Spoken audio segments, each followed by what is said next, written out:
Kita saja yang operator baik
Assalamualaikum warahmatullahi wabarakatuh.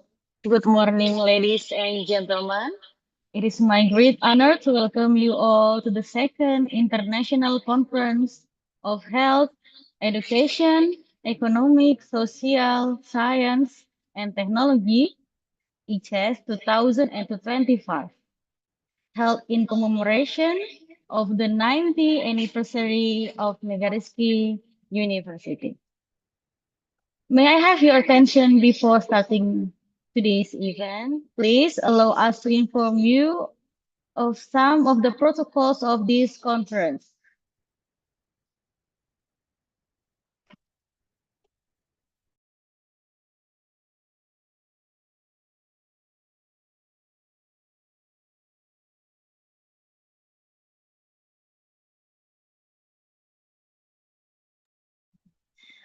Please kindly adjust your name or screen ID using the format your name underscore name of institutions.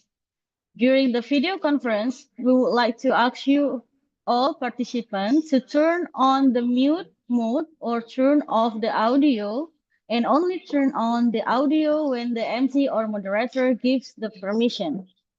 We also recommend to all the participants to adjust the sitting position comfortably and avoid the backlight effect.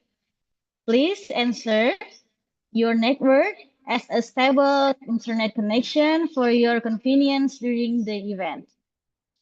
And we suggest all participants to use a headset or a earphone for clear and better sound. At last, in addition, we kindly ask all participants to fill out the online attendance list and feedback through the link given in the end of the middle of the session. And you can also use the raise hand feature and in chat room if you have any question in the Q and answer session.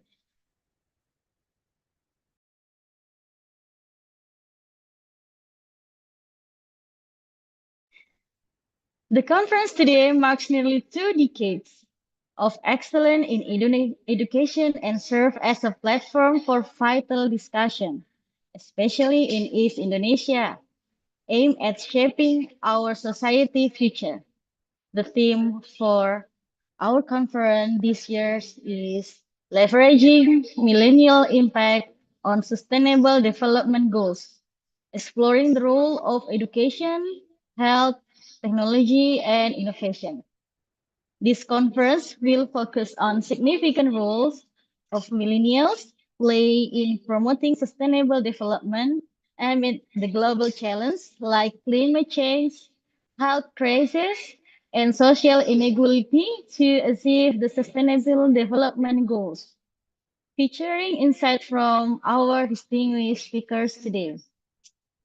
Distinguished ladies and gentlemen, before we proceed our agenda, I would like to take a moment to express a heartfelt gratitude to the Honorable Mr. Supervisor of Megariski Islamic Education Foundation, Mr. Dr. Haji Alimuddin SHMKN, the Honorable Chairman of Megariski Islamic Education Foundation, Mrs. Haji Suryani SHMA, the Honorable Secretary of Megariski Islamic Education Foundation, Mrs. Siti Nurul Haliza SICOM MSC. Also, the Honorable Rector of Megariski University, Mr. Professor Dr. Anwar Ramli, SAMSE, the Honorable Vice Chancellors of Megariski University, the Honorable keynote speakers today, Mr. Association Professor Dr. Malik Iskandar, SAG, MSE from Megariski University of Indonesia, Mrs. Dr. Asma Mahfud Hezam Abdullah Al-Hakimi from Management and Science University from Malaysia, Mrs. Professor Dr. Aisa Nefisa Behechik, PhD as the Dean Faculty of Health Science Department of Nursing from Istanbul, Sabahattin Zain University, Turkey. And the last keynote speaker, Mr. Prof. Dr. Bobur Sobirov, PhD from Samarkand Institute of Economics and Service, Uzbekistan. And also the Honorable Dean and Vice Dean of Megariski University, the Chief Director of Institution, Mr. and Mrs. Lecturer Committee of the 19th anniversary of Megariski University, and also distinguished presenter and all my beloved students of Megariski University.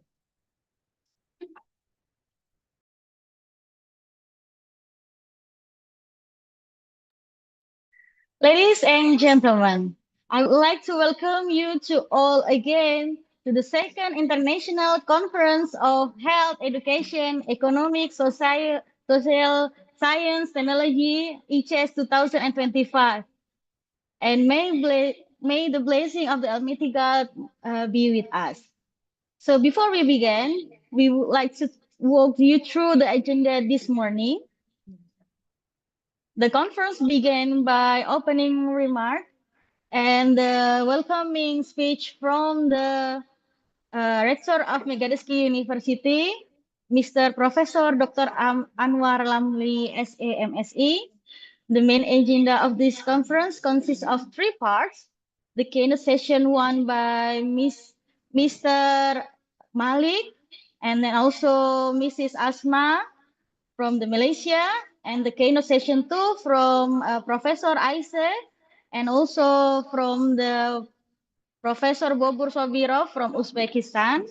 And after that, there will be announcements of a parallel session scheduled for tomorrow for the participant to present the research paper, discuss, share, and knowledge, and also insight.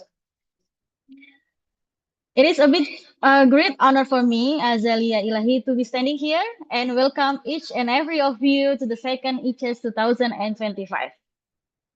To start this event together, let's sing Indonesia Raya, a national anthem song.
Itu ada. Di panelis ada, di partisipan tidak ada. Oh iya. Iya.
Thank you. Now we are going to sing our beloved Megariski University March. Let's sing together.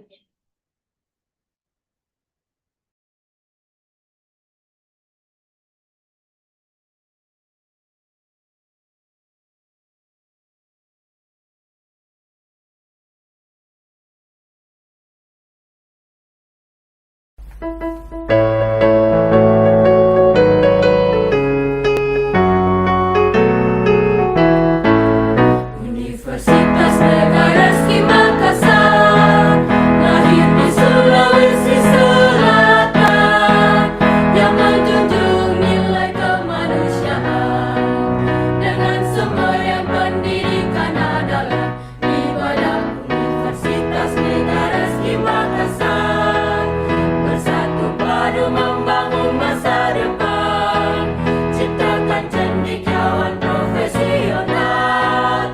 Jayalah Unimas, jayalah alma materku, jayalah untukku selama-lamanya. Jayalah Unimas, jayalah Indonesiaku, jayalah untukku selama-lamanya.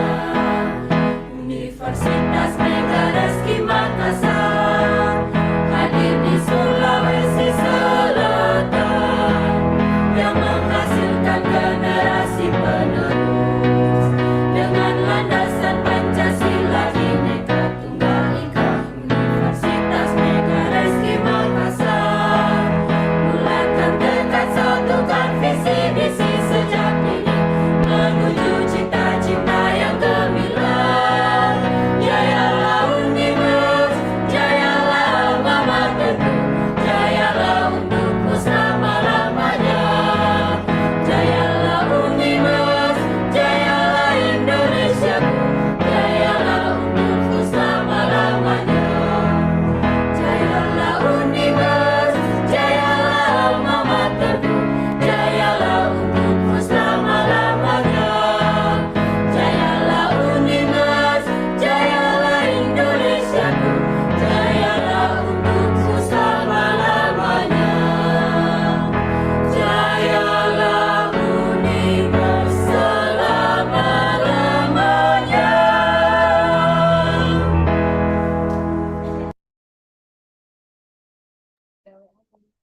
Fabulous. We are moving to the next agenda together. Let's join prayer recital, will be led by Mr. Aminuddin as or MCAS. For the time is yours. Bismillahirrahmanirrahim. Assalamualaikum warahmatullahi wabarakatuh. Good morning, everyone. Before we start our activity this morning, allow me to lead a prayer. Hopefully, this activity will run smoothly, and as we'll hope, let me lead prayer in Indonesia. Bismillahirrahmanirrahim. Alhamdulillahi rabbil alamin. Hamdan syakirin, hamdan na'imin. Hamdan yuafi ni'mahu wa yukafi mazida. Ya Rabbana lakal hamd kama yanbaghi li jalalika wajhikal karimi wa azimi sultanik. Asyhadu an la ilaha illallah wa asyhadu anna Muhammadan abduhu wa rasuluh. Ya Allah Tuhan sekalian alam, segala puji serta rasa syukur tercurah kehadirat-Mu atas segala rahmat dan karunia yang Engkau limpahkan kepada kami.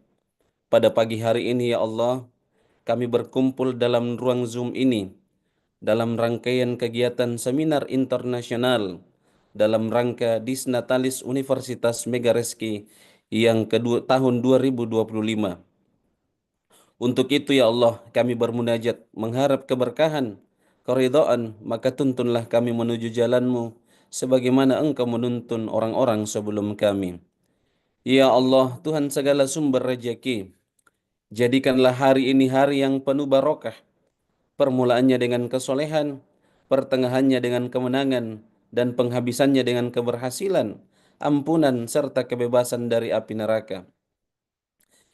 Ya Allah, ya Nur, Tuhan segala sumber cahaya, terangilah setiap aktivitas dan kegiatan kami pada pagi hari ini dengan pancaran cahaya ilahiyah-Mu, agar setiap jejak langkah, setiap gerak tubuh, Setiap niat dan pikiran kami hanya tertuju kepadamu ya Allah.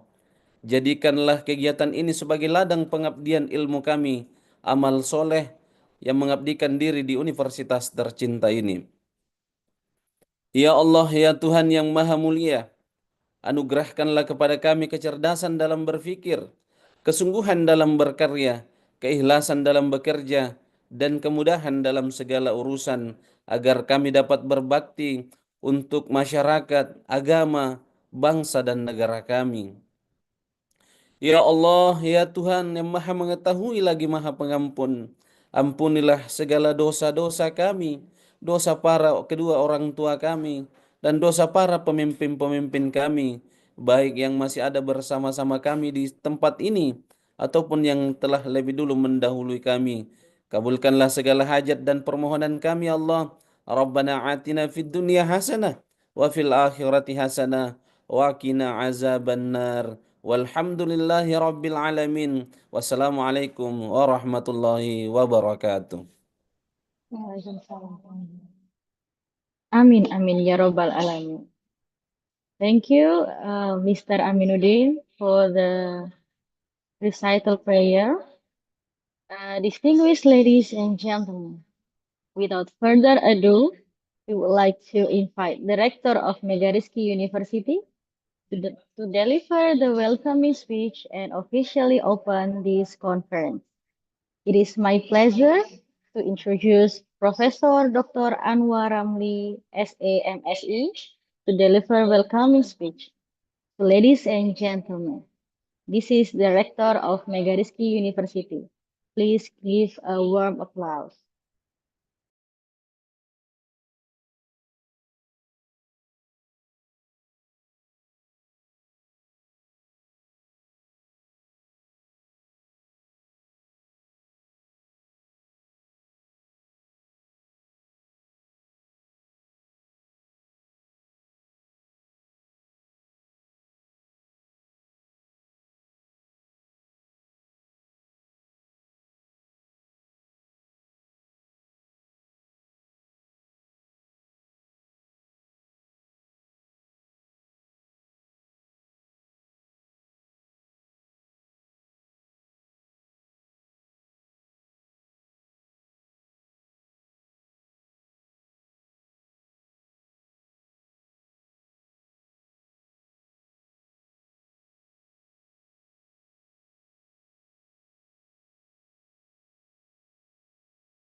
I'm sorry for the inconvenience.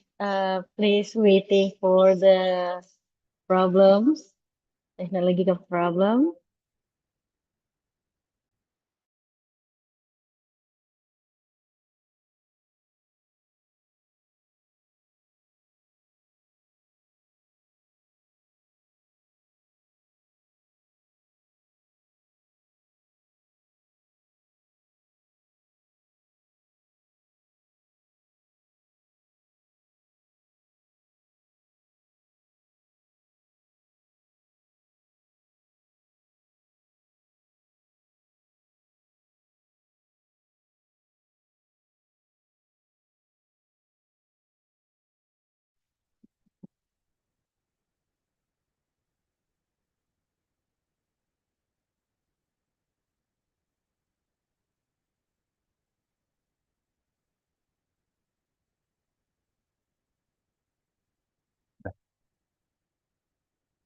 Ya, thank you. Assalamualaikum warahmatullahi wabarakatuh. Selamat pagi, salam sejahtera untuk kita semuanya. Om Swastiastu, Namo Buddhaya, salam kebajikan. Good morning and greetings to everyone present at this remarkable event. Dear the founder of the Makassar Megareski Islamic Education Foundation, dear chairman of the Makassar Megareski Islamic Education Foundation, dear deputy of secretary Makassar Megareski Islamic Education Foundation, honorable speakers, namely Professor Dr. Isa Nefis Basesik, PhD from Istanbul, Sabahattin Zaim University, Turkey. Associate Professor Dr. Babur Sabirov, PhD from Samarkand Institute of Economics and Service, Uzbekistan. Dr. Asma Mahfud Hezam Abdullah Al-Hakimi from Management and Science University, MSU, Malaysia. And Associate Professor Dr. Abdul Malik Iskandar, SAG MSc from Megareski University, Indonesia.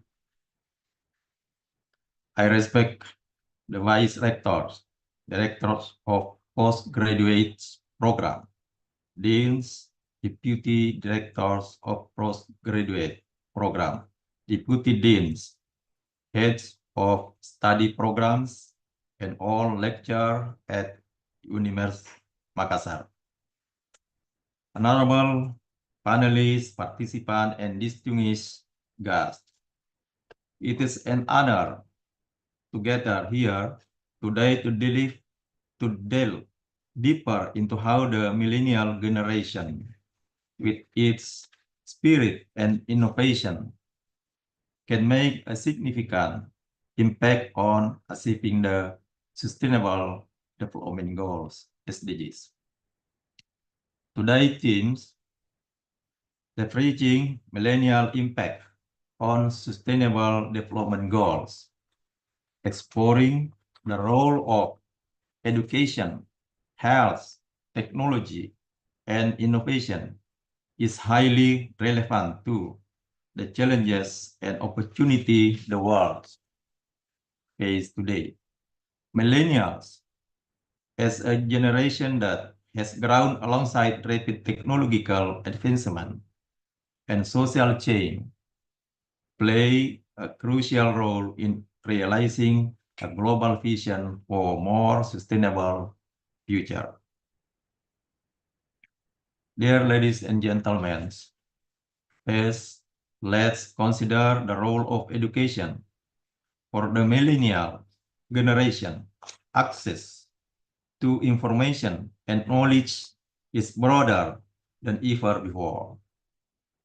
An inclusive and sustainable education system is key to preparing them not only to face future challenges, but also to lead positive change. By strengthening the education system, particularly in areas relevant to SDGs, we can create individuals who are highly competitive and have a deep social awareness. Next, in the field of health, millennials plays a pivotal role in transforming healthcare services, both through self-awareness of healthy lifestyle and their contribution to advocating for more inclusive and technology-driven health policies. There are also agents of change in promoting mental health and social well-being, which are increasingly recognized as essential factor in sustainable development. Ladies and gentlemen, of course, technology and innovation are areas that are closely linked to the millennial generation. The digital world they have grown up and has transformed how we interact, work, and address global issues. Technology provides them with tools to solve complex problems in the climate change, to social inequality, innovation in the form of digital application, green technologies, and sustainable business models holds great potential to accelerate the achievement of the SDGs. It is important to remember that achieving the SDGs is not a task that can be accomplished by one party alone. It is a collective responsibility involving the public sector, private sector, civil society, and young people who are ready to work hard, collaborate, and innovate. Today, we will discuss how we can harness the potential of millennials to achieve the SDGs through education, health, technology, and innovation. Together, let us explore how to build strong partnerships, create opportunities, and shape a better future for all. I hope this meeting will inspire new ideas, foster stronger commitment, and contribute to creating a more sustainable world. On behalf of the academic community of Megariski University, I would like to thank everyone for their presence, especially the speakers, so that this international seminar could be carried out successfully. Thank you to all committee members for your cooperation. Thank you, and I look forward to a fruitful discussion. Assalamualaikum warahmatullahi wabarakatuh. Waalaikumsalam warahmatullahi wabarakatuh. Thank you, Professor Dr. Anwar Ramli, for the welcoming speech. And with this, the second International Conference of Health, Education, Economics, Social Science, and Technology, ICHEST 2025, is officially open.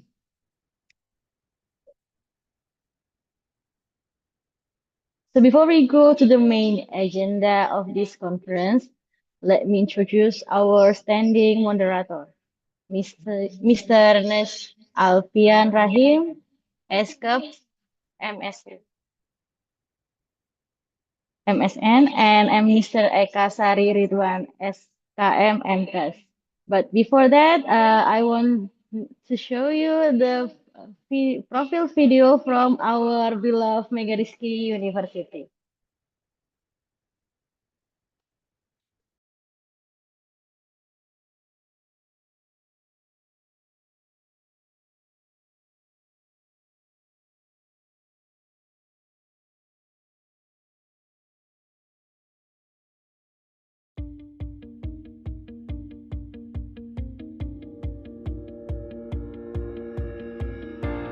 What if the campus where you will study in the future is a dream campus with a variety of experiences in the field since 2005? On this campus, you will become a part of an educational institution that has produced tens of thousands of accomplished individuals and has made contributions in various professional fields, both domestic and international level. On this campus, you will experience the exploration of knowledge with diversity as the foundation. You will grow as an intellectual who not only develops academically but also grows with the values of fraternity and humanity. On this campus, you will gain academic experience with a choice of 8 faculties and 32 study programs, supported by modern campus facilities that continue to evolve.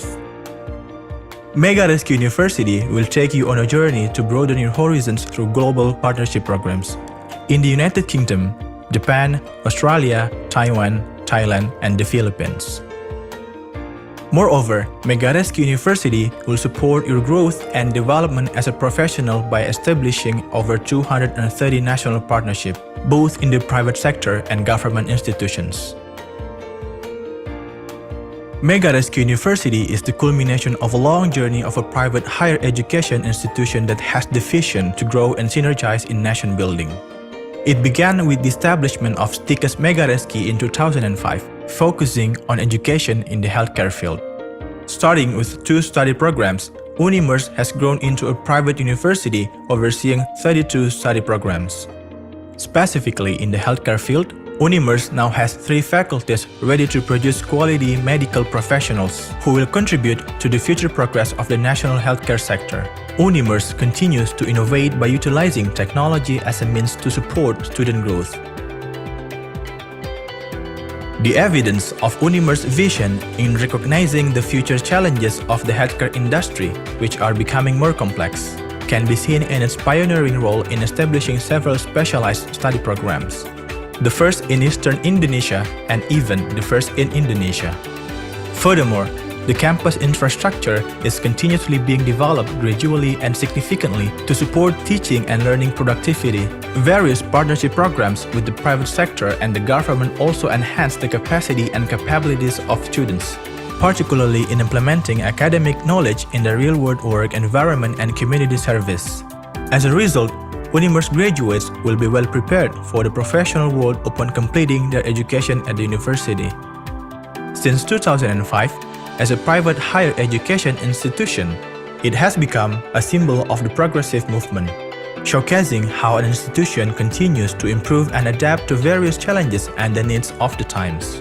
Starting as a College of Health Sciences, the university has now grown to encompass various accredited and nationally recognized branches of knowledge, from the fields of teaching and education, informatics, digital business, law faculty, to master's programs. These options are available as strategic choices for prospective students who wish to pursue their studies in higher education, to transform UNIMERS students into individuals with the passion for growth, competitiveness, sportsmanship, and openness to differences. That is our people. They come from diverse backgrounds, different regions, different cultures, yet united by solidarity and the intention to thrive on this campus. Imagine if your future campus is located in one of the major cities in Indonesia, growing and developing in the beautiful and enchanting land of South Sulawesi, becoming the gateway to Eastern Indonesia with its diverse culture and famous hospitality.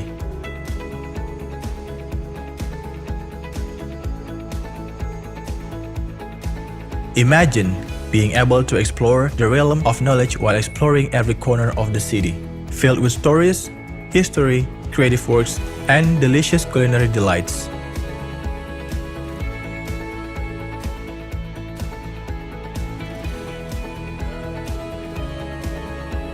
Now, you have the opportunity to realize your future here. Becoming an intellectual individual who grows with strong moral values. Having a full commitment to benefiting others, for the nation, for Indonesia.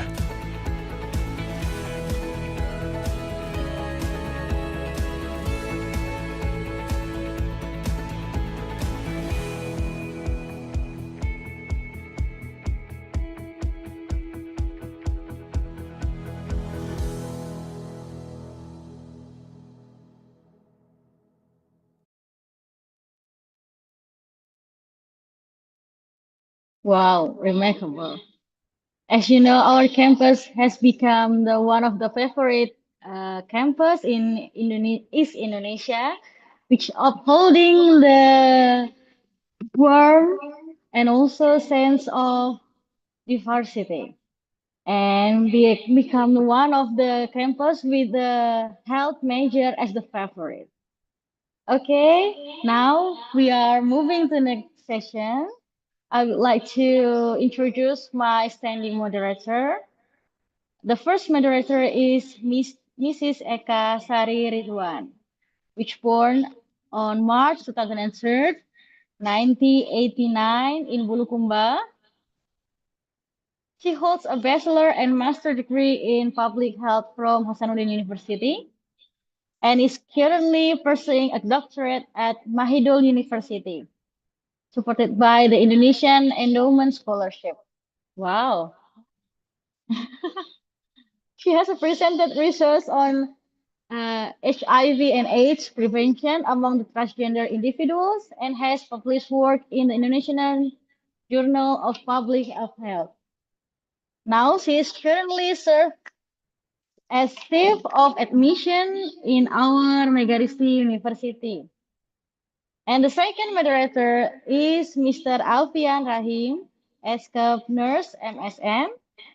He graduated with a Bachelor of Nursing from Hasanuddin University in 2008, Nurse Alfian profession from Hasanuddin University in 2010, and Master of Nursing from St. Paul University, Philippines in 2014. He is now currently as a Chief Quality Officer of Megariski University. And also, he writes, teach, and research in nursing emergency and medical surgical nursing. Okay, without further ado, we will enter the panel one session with the keynote speaker from the Dean of Teacher Training and Education of Megariski University, Makassar, Indonesia. Mr. Association Professor Dr. Malik Iskandar, SAG MSI, and Mrs. Dr. Asma Mahfud Hezam Abdullah Al-Hakimi from Management and Science University from Malaysia. Hosted by Mrs. Eka Sari Ridwan, lecturer at Faculty of Health Technology, Megariski University. So ladies and gentlemen, please join me in welcoming our standing moderator, Mrs. Eka Sari Ridwan. The floor is yours. Thank you very much, Ms. Azalia, for the nice, brief introduction. And good morning, ladies and gentlemen. Welcome to the second International Conference on Health, Education, Economic, Social Science, and Technology in commemoration of the 19th anniversary of Megariski University. I'm Eka Sari Ridwan. I'm honored to serve as the moderator for today's session. Like the master of ceremony just said that we have 4 keynote speakers for this agenda, and it will be divided into sessions. For the first session in the morning, this morning, we are privileged to have 2 distinguished speakers who will be sharing their valuable insight on critical issues related to the sustainable development, education, and global collaboration. Ladies and gentlemen, our first speaker, Associate Professor Dr. Abdul Malik Iskandar from Megariski University, will explore the theme about cross-cultural and educational collaboration based on SDGs among global stakeholders. It's going to be focusing on how international collaboration can contribute to achieving the Sustainable Development Goals. And then following with that, Dr. Asma Mahfud Hesam Abdullah Al-Hakimi from Management and Science University MSU Malaysia will share her expertise on transforming education for sustainable development, aligning with Sustainable Development Goals. So, ladies and gentlemen, thank you very much for your participation for today. And now we will begin the first session of our conference with the presentation by Associate Professor Dr. Abdul Malik Iskandar from Megariski University. But before he shares his insightful presentation, I'm gonna share information about Dr. Abdul Malik Iskandar from his curriculum today.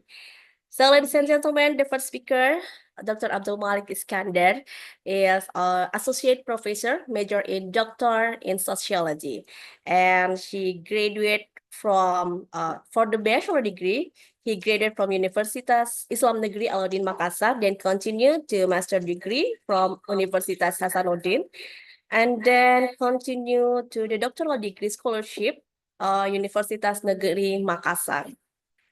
And Dr. Abdul Malik Iskandar also joined it at the scholarship visiting scholar and doctoral program in Northern Illinois University, USA in 2012. Major in sociology. He also has many publications, and for the work experience, he is as the Dean of the Faculty of Teacher Training and Education Science, University Megariski since 2019 until now. And he has many international academic activities. Especially one of them is invited as the keynote speaker for the St. Paul University, Philippines. He also active for the scientific writing and having more than 5 intellectual property right or haki. So I think that's all for just brief information about Associate Professor Dr. Abdul Malik Iskandar. So I'm gonna make it short. Please welcome to Dr. Abdul Malik Iskandar to present his insight.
Bismillahirrahmanirrahim. Assalamualaikum warahmatullahi wabarakatuh.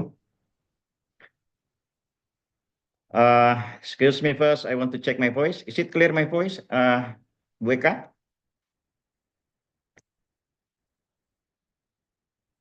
Check first my voice, please. Is it good? Yes, we can Okay, hear your thank you voice so much. clearly, Associate Professor. Bismillahirrahmanirrahim. Assalamualaikum warahmatullahi wabarakatuh. First of all, Alhamdulillah, thanks to Allah, grateful, very grateful. Today we have conduct academic event, international academic event. International conference, and then our Prophet Muhammad Sallallahu Alaihi Wasallam, who guided us about searching experience and searching of knowledge.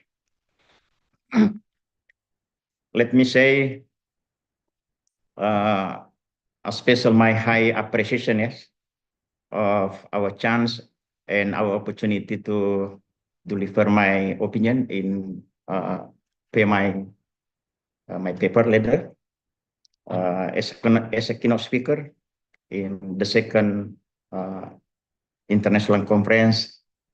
In this case, in 19th anniversary of University Megariski Makassar. Let me say, I do my respect to the following person.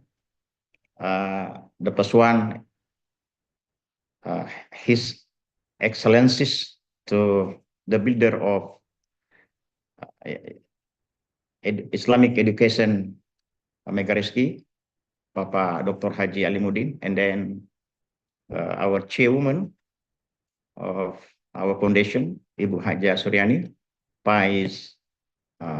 new vice chairwoman, vice chairman, candidate Dr.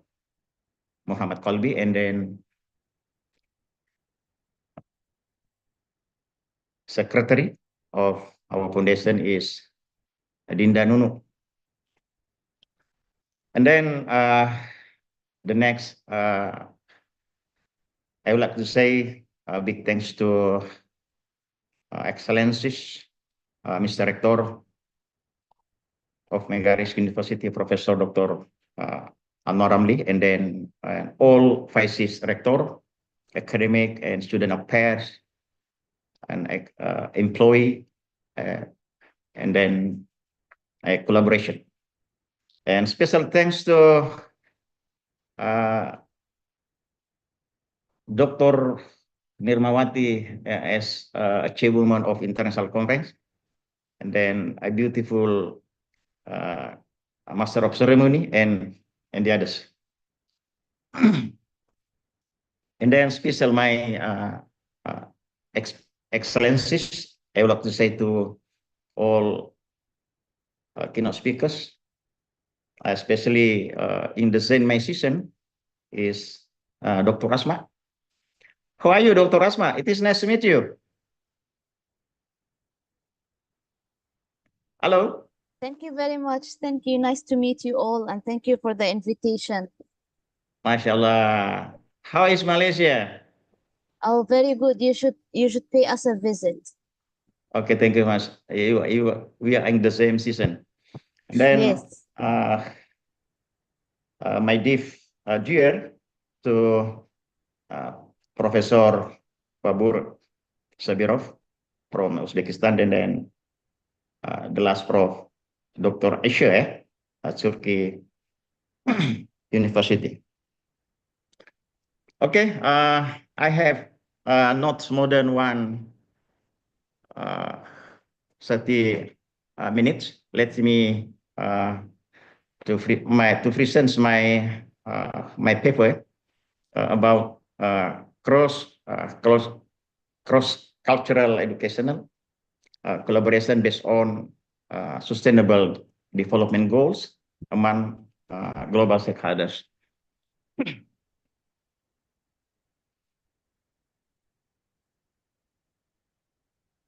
Okay, as introduction, I was to be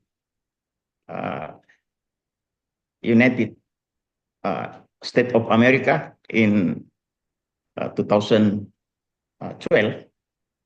for 6 months, especially in Northern Illinois University. This is my picture. This was in Chicago, and then they are my close friend, a classmate, I mean, and teachers. Then the other, my academic international activity I have twice as a keynote speakers in United at the time, USA, and then 2 keynote speakers in St. Paul University, Philippines. And I have also article presenter in International Islamic University Malaysia di Selangor. In this topic, we are going to talk about cultural, talk about educational collaboration, and then about sustainable development goals, especially in about education. And then we have talked about global stakeholders.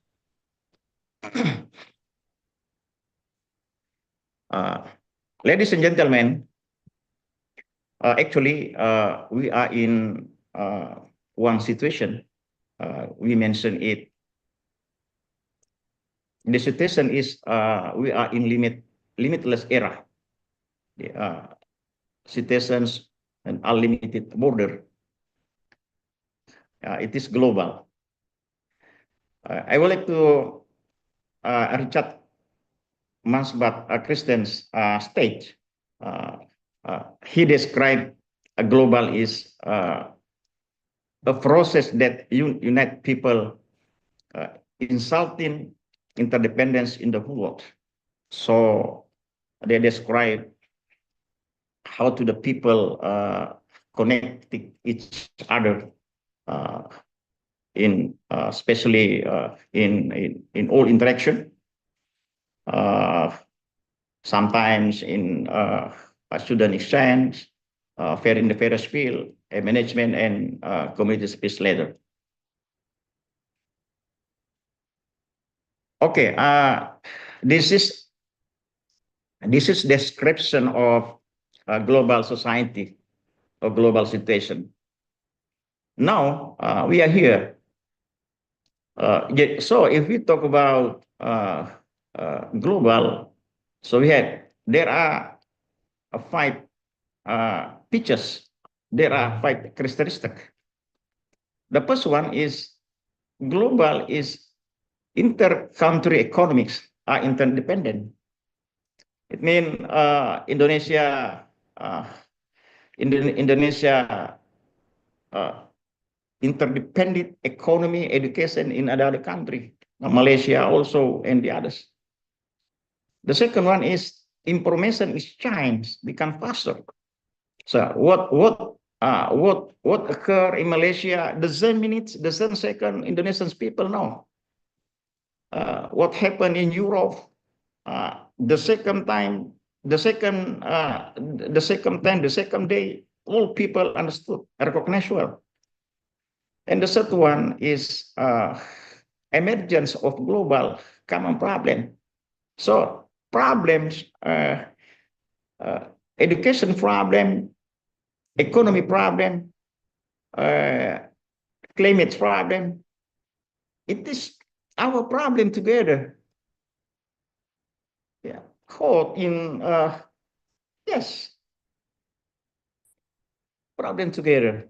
Yeah, like COVID in 2019. Yeah, COVID is global problems, not only Indonesia problem, Antam problems. Next one is cultural exchange occurs.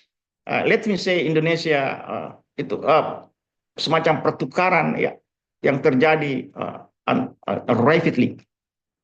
And the last one is communication process become easier. Yeah.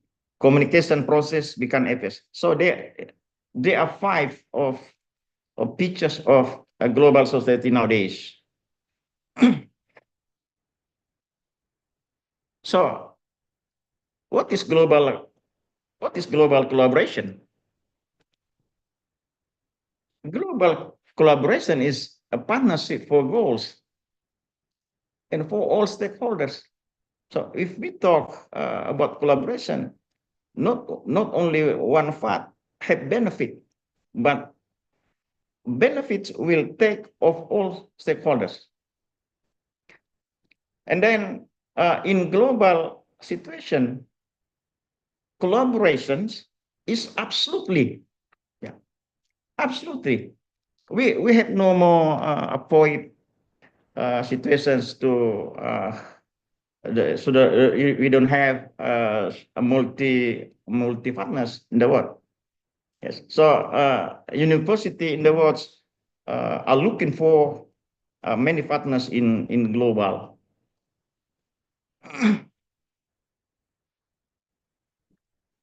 Okay. I would like to present one theory in sociology. The theory's name is learning social theory from. This is from Albert Bandura. What is the emphasis? What is the emphasis of this theory? According to this theory, learning social theory is people develop, grew, and in the others based on his circle of social life. Our social life today, not only local social, but in global, people in the world, yeah, people in international and the other places, they were our social life. because what happened in Malaysia, what happened in Pakistan, what happened in what occurred in State America, like Los Angeles burn ya, yang habis terbakar. So the same time, we can recognize also in Indonesia. So in this theory, people depended very much of the social life. So because people imitate social life, imitate another people, yeah, that's learning social theory.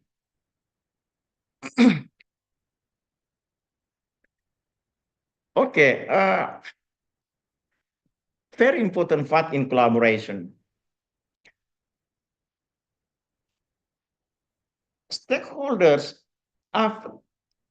is very, very important fact in our collaboration. Yeah. According to Kugala, ya, Kugala, because stakeholders influence toward organization policy is very much. It means that universities education organization, it is not necessary to make busy himself.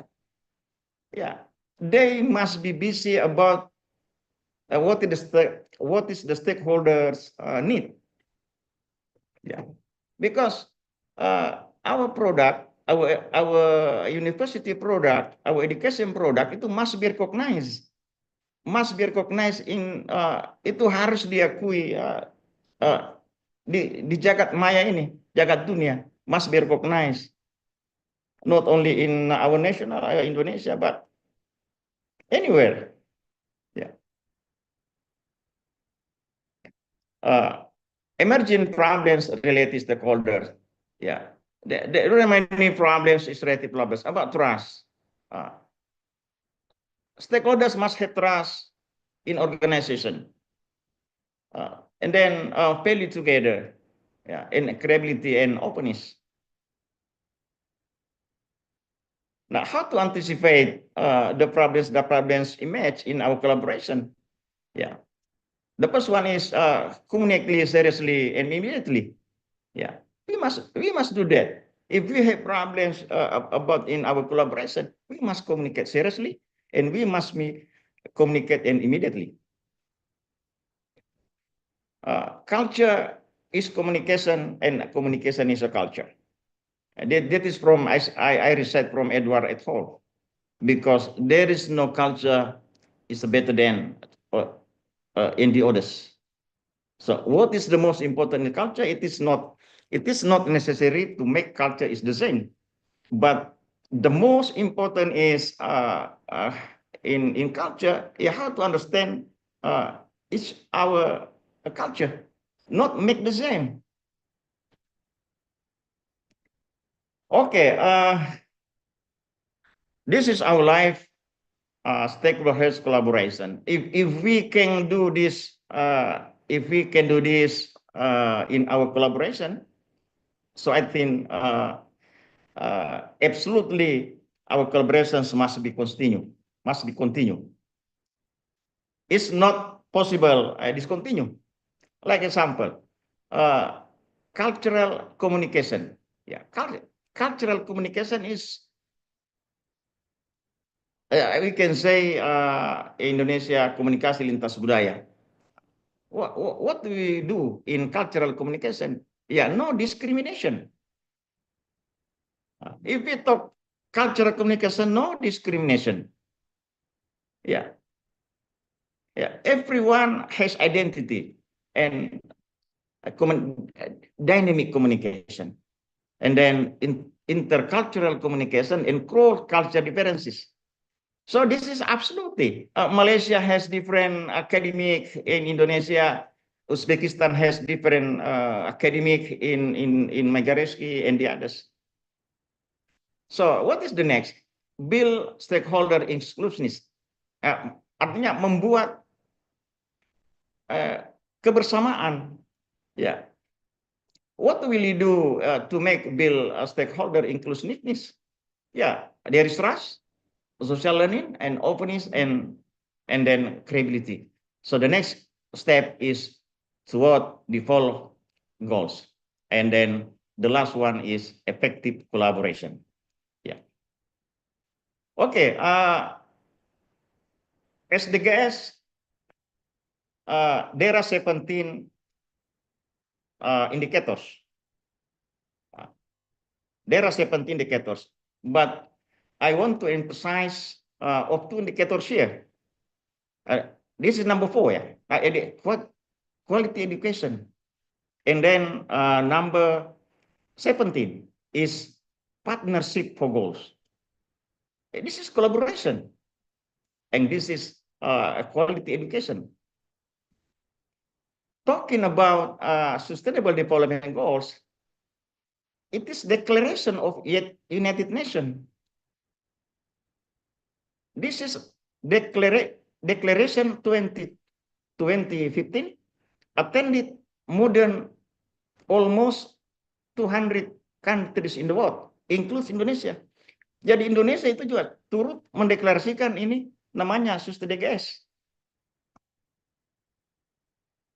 Nah, okay, ladies and gentlemen, let's say how is quality education is very important. You can see here education for sustainable development plus quality education is equal quality education for sustainable development. So it means that quality of education it has big role to make our sustainable goals to be continued. Okay, there are 3 at least three support components if we talk about quality of education. The first one is sustainability knowledge. The second one is pedagogical knowledge, and the third one is technological content of knowledge. Ladies and gentlemen, there are 4 platforms. Participants in sustainable development goals, especially in education. Yeah. Government and council. Maybe just the same, maybe also the same in Malaysia, yes. It means that four part has a big responsibility to make education quality. Nomor 2 ini ada, ya. Ini nomor 2. Number 2 is academician in expert. This is university. This is researcher. This is docent. This is the others. So absolutely, we have a responsibility to make our education quality. And the third one is social media, social organization, and then the 4th one is philanthropy and business. The next, millennial in global. Yeah. Who are millennial in global? Siapa itu global? Siapa itu millennial di dalam era global ini? Yeah, maybe modern more, but I just want to mention 4 until 5 years. Language ability. Yes. Nowadays, student, teacher, lecturer, you must have, if you want to if you want to have friends in global, you must have United Nations language. Jadi kalau Anda mau masuk di dunia global, setidaknya Anda memiliki at least one, setidaknya hanya 1 bahasa dunia yang dimiliki oleh PBB. Setidaknya you must have one language of PBB is English. Number 2, excellence academic and ethics. Yeah. Excellence academic and excellent ethics. Yeah, this is millennial in global and in work in rapid technology, and then cross-cultural communicator competence. Yes. Oke, global perspektif on high education. Kita lihat ini bagaimana perspektif global terhadap institusi pendidikan tinggi. Learning from international best practice. Jadi, all universities must be learned from the best universities in the world. Yeah, maybe Megaresky University must learn from Asna Mahfud University. Sorry. Yes. Megaresky must learn from Universitas Kebangsaan Malaysia yang di ADES. Top universities, top ASEAN and top Asia universities. Okay. And then adapting from international challenges and exploring the evolving landscape of work. And the last is the role of higher education in ensuring students for future. Yeah, university must have landscape, how to ensure, how to ensure the students' career, the students' future. Okay, I have a little conclusion. The first one is ensuring the work of future will connection in globalization need, and high education product should be recognized by international institutions. So this is number 2 is very important. Yeah. So our product, each education product must be recognized in the world. Yeah. Not only in local, not only our government, but international government. And the next one is we are being limitless. Thus lectures and students will take care of global development and challenges. And the future of trend high education is online. So maybe sometimes university have no building, but because our interaction, our transcripts only online. Teacher meet students in online also. This is a prediction from ini adalah satu prediksi dari Hong Kong University. Ya oke, sedikit my experience, yes. Ini ada pengalaman saya dulu. Ya ini I have close friend in America. Ini I have lecture sociology in North Illinois University. This is my mentor ya. Ini pembimbing saya. Oh ini I have bicycle from campus. Ya ini I do that every day. This is my campus. I was in Singapore, and then this is Hong Kong. Okay, thank you so much. Happy of 19th anniversary Megaresky University. Assalamualaikum warahmatullahi wabarakatuh. Nggak ada pantun. Waalaikumsalam. Wabarakatuh.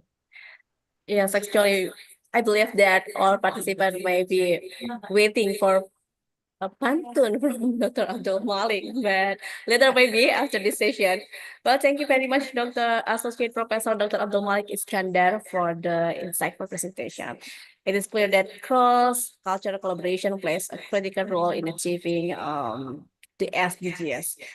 And also we note some points that what is this? This one. About millennial in global era, especially for the Gen Z, yeah, we call it Gen Z. I think we have to remind that for the millennial in global era, have to note 4 points like language abilities, excellent academic, work in rapid technology, and cross-cultural communication competencies. I believe that all participants maybe have some questions that we will having a Q&A session maybe after the second presentation from the second speaker today. And I want to take a moment to greet our second distinguished speaker, Dr. Asma Mahfud Hazam. Good morning, Dr. Asma. Good morning. Okay, can you hear our voice clearly? Yes, yes. Okay, so ladies and gentlemen, the second speaker is Dr. Asma Mahfud Hezam Abdullah Al-Hakimi from Management and Science University, Malaysia. He will present on the topic Transforming Education for Sustainable Development, aligning with the Sustainable Development Goals. And before we give this floor for her presentation, I will give you some information about Dr. Asma from her curriculum vitae. So Dr. Asma Mahfud Al-Hakimi graduated from bachelor degree, major in computer studies from Northumbria University, United Kingdom, and then continued his study for master in software engineering from Staffordshire University, United Kingdom, and then for the PhD in software engineering or application security from University Putra Malaysia or UPM. For his personal development course, he received ChatGPT for academic rating in 2024 and project management also. And for his experience,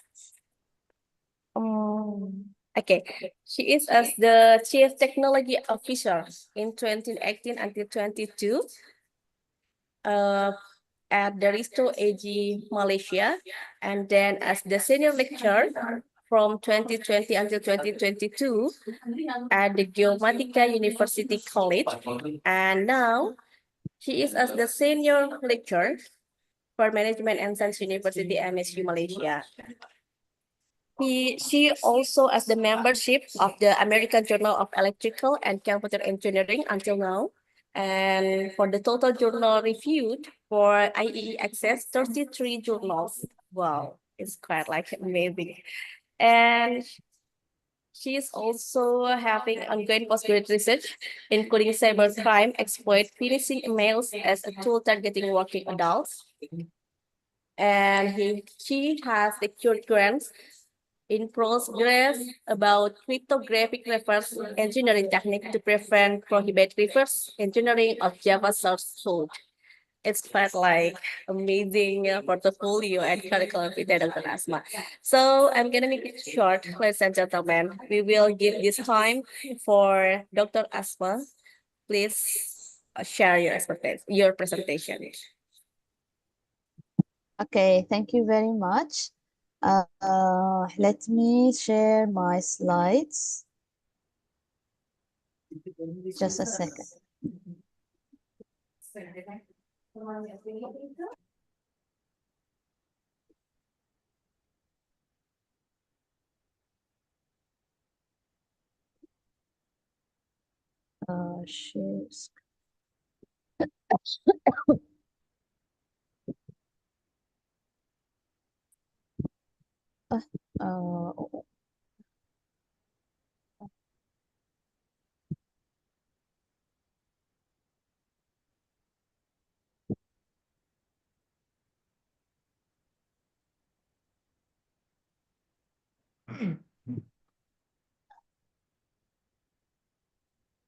You can see my slide? Can you see my slide? Yes.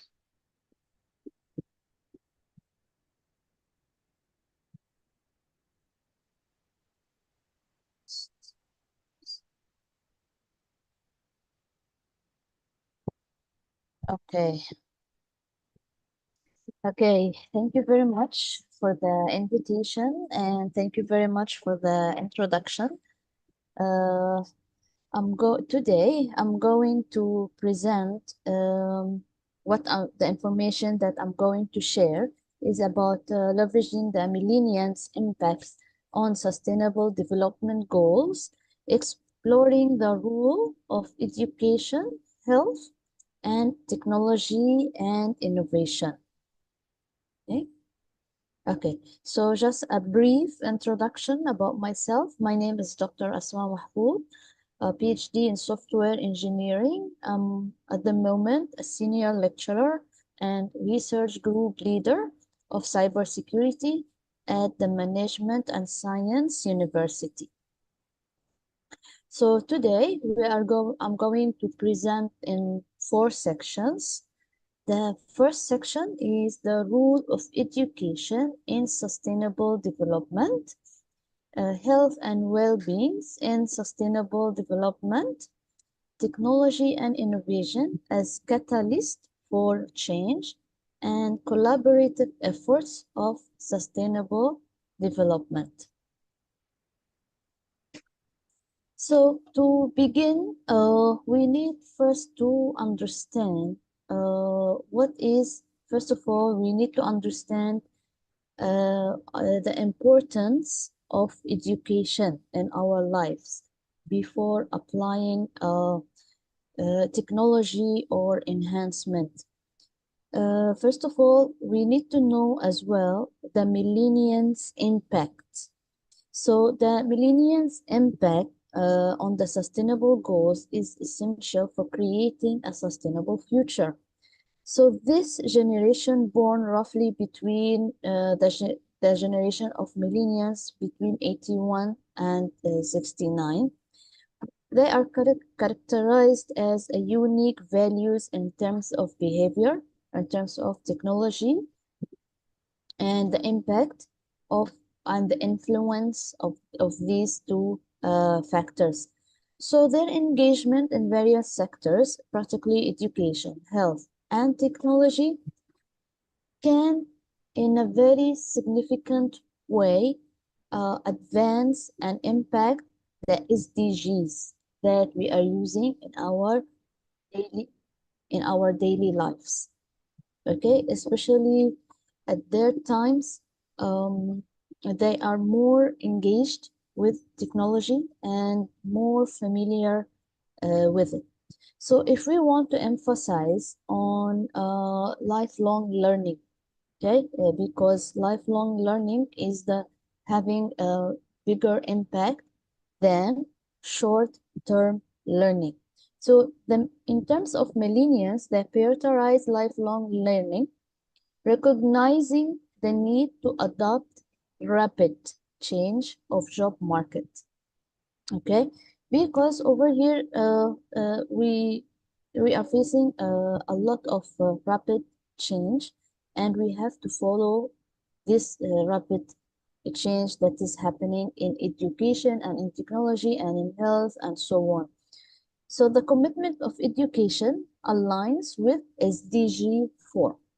Okay, so this SDG 4 aims to ensure inclusive and quality and equality of education to promote lifelong learning opportunities to all.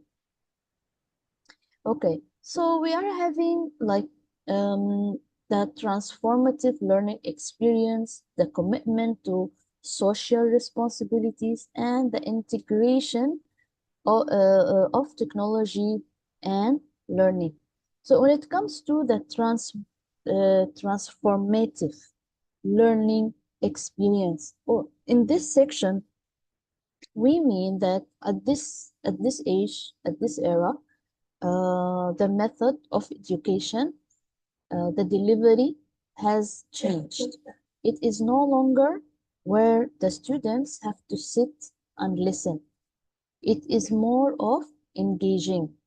It is more of involving technology such as internet, such as labs, such as laptops and computers and applications. Besides having the technology involved in the education, also activities, hand-on activities has been involved in the education as well to ensure lifelong learning and to ensure that students are engaged as enough as possible and learning using different ways. We call it creative teaching. As also in our university over here, we apply creative teaching, where the lecturer has to come up with a new strategy or a methodology using any sort of technology to apply in some of the lessons. such as students can record videos. Okay, can go to the community and record videos of them conveying what they have learned to the community. Also, they can do group activities, okay, to solve a problem. Okay, we apply problem solving using group activities. Okay, so students will be more engaged. And then not only that, when they are done with the activity, they have to present their findings and discuss it. Okay? This way, when we engage them more and when we allow them to investigate and say their opinion, the information that they have learned and looked for will stay with them as long as they are going in their journey. Besides that, we have the online learning platforms. The online learning platforms have raised tremendously as long as technology is evolving. Okay, so such as Coursera, okay, is one of the learning online platforms. This type of platforms have embraced the millennials, making education more accessible. They do not like anymore to sit in the class and listen for hours and take notes and so on. They are into active learning where they use their own time to learn. They don't have to be obligated to use a specific time. And mostly now they prefer the education to be online. So the SDG for now is no longer about manual education or traditional education. Now it has to be more about the technological education, where technology has to be used in a smart method. And also students will use this technology to engage with the community and to achieve their commitments.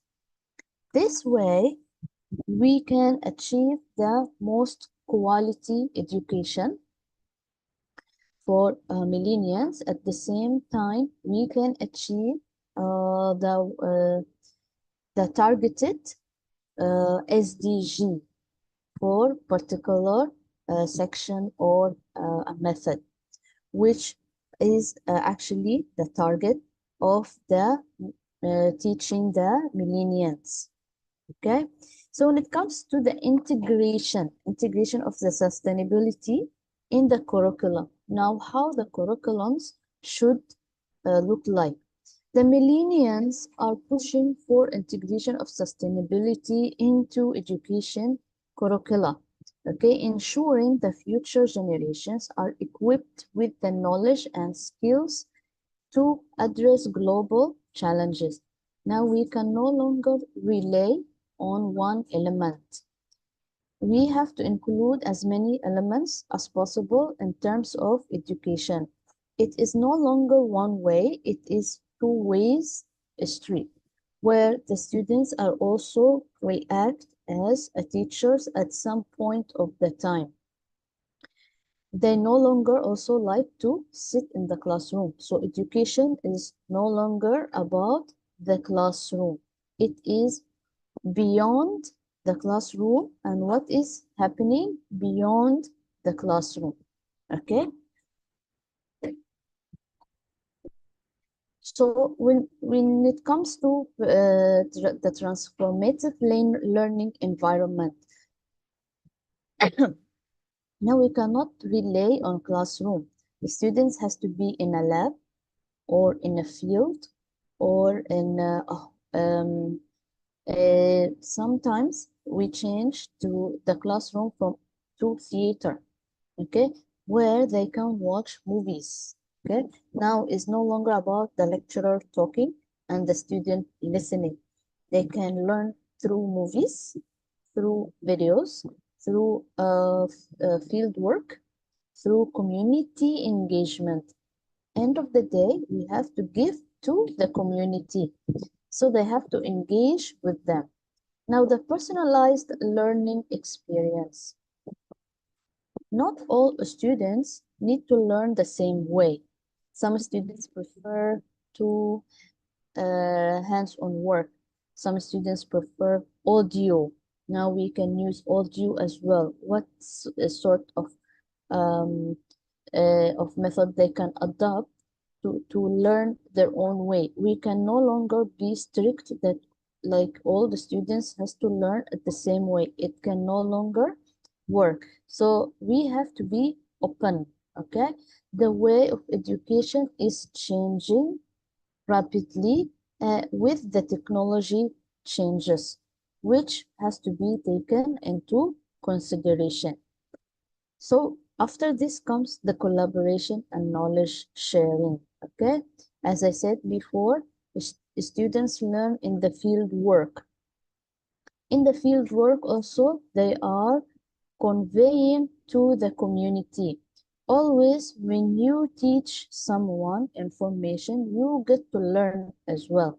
And when you are learning during teaching or engaging with the community or someone else, the chances of you mastering the information is higher, especially when you go for a group work or a team work, okay, to break certain barriers or to solve certain problem. It improves the skills and the way of thinking.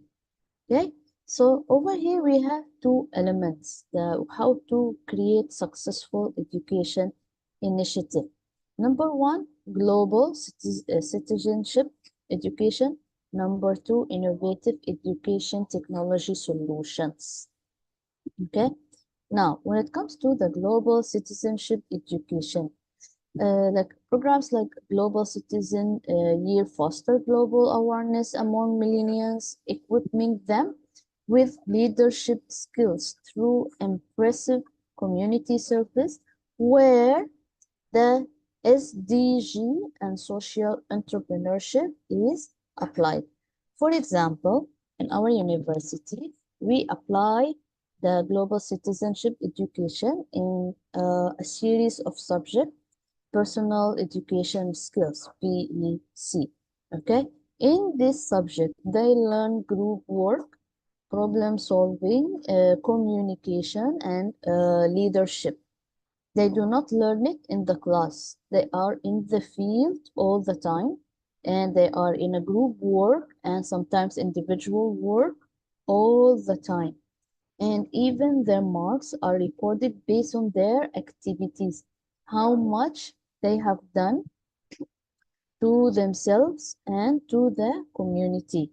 Okay, the students who finish this course, they get improved in their skills in terms of leadership, in terms of communication, in terms of problem solving.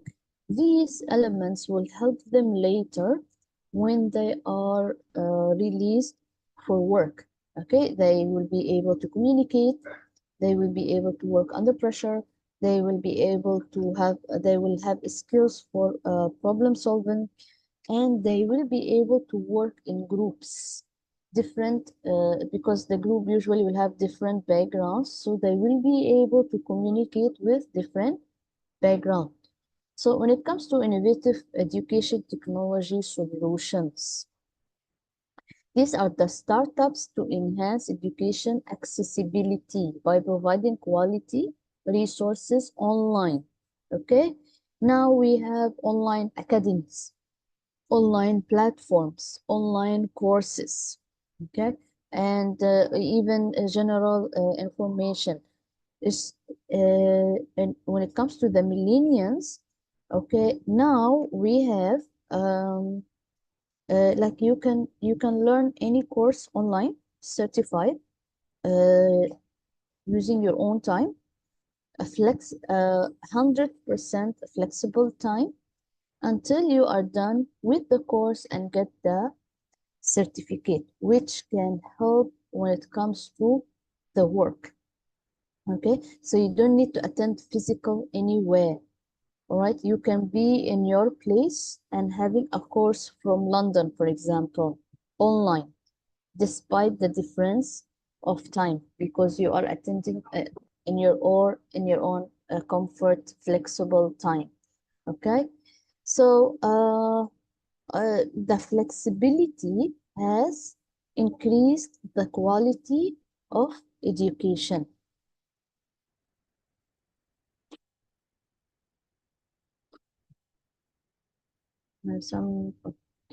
Has increased the quality of education, which is the main target of the SDGs as well. Okay, now section 2, we discuss about the health and well-being in terms of SDGs. Okay, so the health awareness, mental health focus, it is very important. Millennials are more open about mental health issues and advocate for mental health awareness, aligning with SDG 3, which is good health and well-being. This promote initiatives to reduce stigma and increase access to mental health. So we have certain categories. For example, we have preventive health. Okay, so this generation of the millennials emphasizing preventive health care, okay, encouraging healthy lifestyles and regular health checkups, okay, which can reduce healthcare costs and improve overall community health. Over here in this SDG 3, the focus is how to increase the health quality in the human being in terms of millennials. In order to apply successful preventive, there has to be a strategy. Some of the strategy elements is, number one, regular checkup, regular or annual checkup. Why it save cost even though it is regular? Because if in case there is a certain dangerous disease such as cancer and so on, if it is found at the very beginning or at the very early stages, it can be cured instantly without having to spend as much money as when it is found too late. Okay, this is one of the benefits of regular checkups. And also, following the SDG 3 in terms of arranging the lifestyle, healthy lifestyle based on age and gender. Okay, there will depends on the person and their body.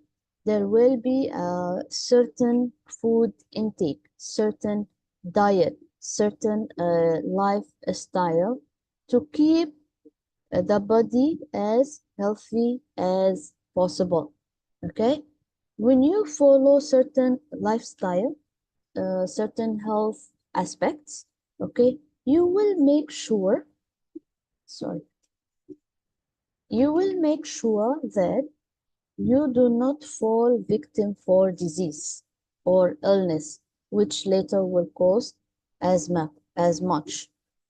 Okay, so interconnected determinants. So health outcomes are influenced by various factors, including education, economic sustainability, environment conditions, highlighting the need of integration. And so, for example, the climate change, the environment change effect SDG 3. Okay, so what do we do to keep the health in its best place or in its best condition? Okay, the technology must take place to assist the health conditions and strategies in order for the millennials to adopt these healthcare accessible factors. Now, for example, how the nature or the climate can affect SDG 3. Here we have the fires, we have nuclears, we have the power, okay, which can affect the human being as they breathe them from the air. As much as you breathe unhealthy air, it affects the body, it affects the hormones, it affects the organs, okay? It even shorten the estimated life of the human being. Like a healthy human being, for example, lives up to 60 or 70. Having unhealthy conditions, okay, can decrease this amount of living, okay? For example, as well, diabetes as well. This diabetes, one of the factors that shorten the life of the human being. Now, when it comes to looking into diabetes, how does the diabetes actually occur? Okay, and why it occurs? What type of lifestyle this patient or this person had that caused the diabetes or cancer and so on, or heart disease and so on, okay? So we have to look into that. So the millennials' health engagement, where they prioritize the mental health and well-being. Okay, this one of the demands when it comes to the millennials' health life. Okay, the mental health, which is more important than physical health, because mental issues, if the human or the person is mentally ill, this can lead to physical illness. Okay, it can affect the functions of the body, and it can lead to a disease such as diabetes. Okay, and also can lead to a cancer or can lead to high blood pressure and so on. So then we use the technology. What is the technology's role in health?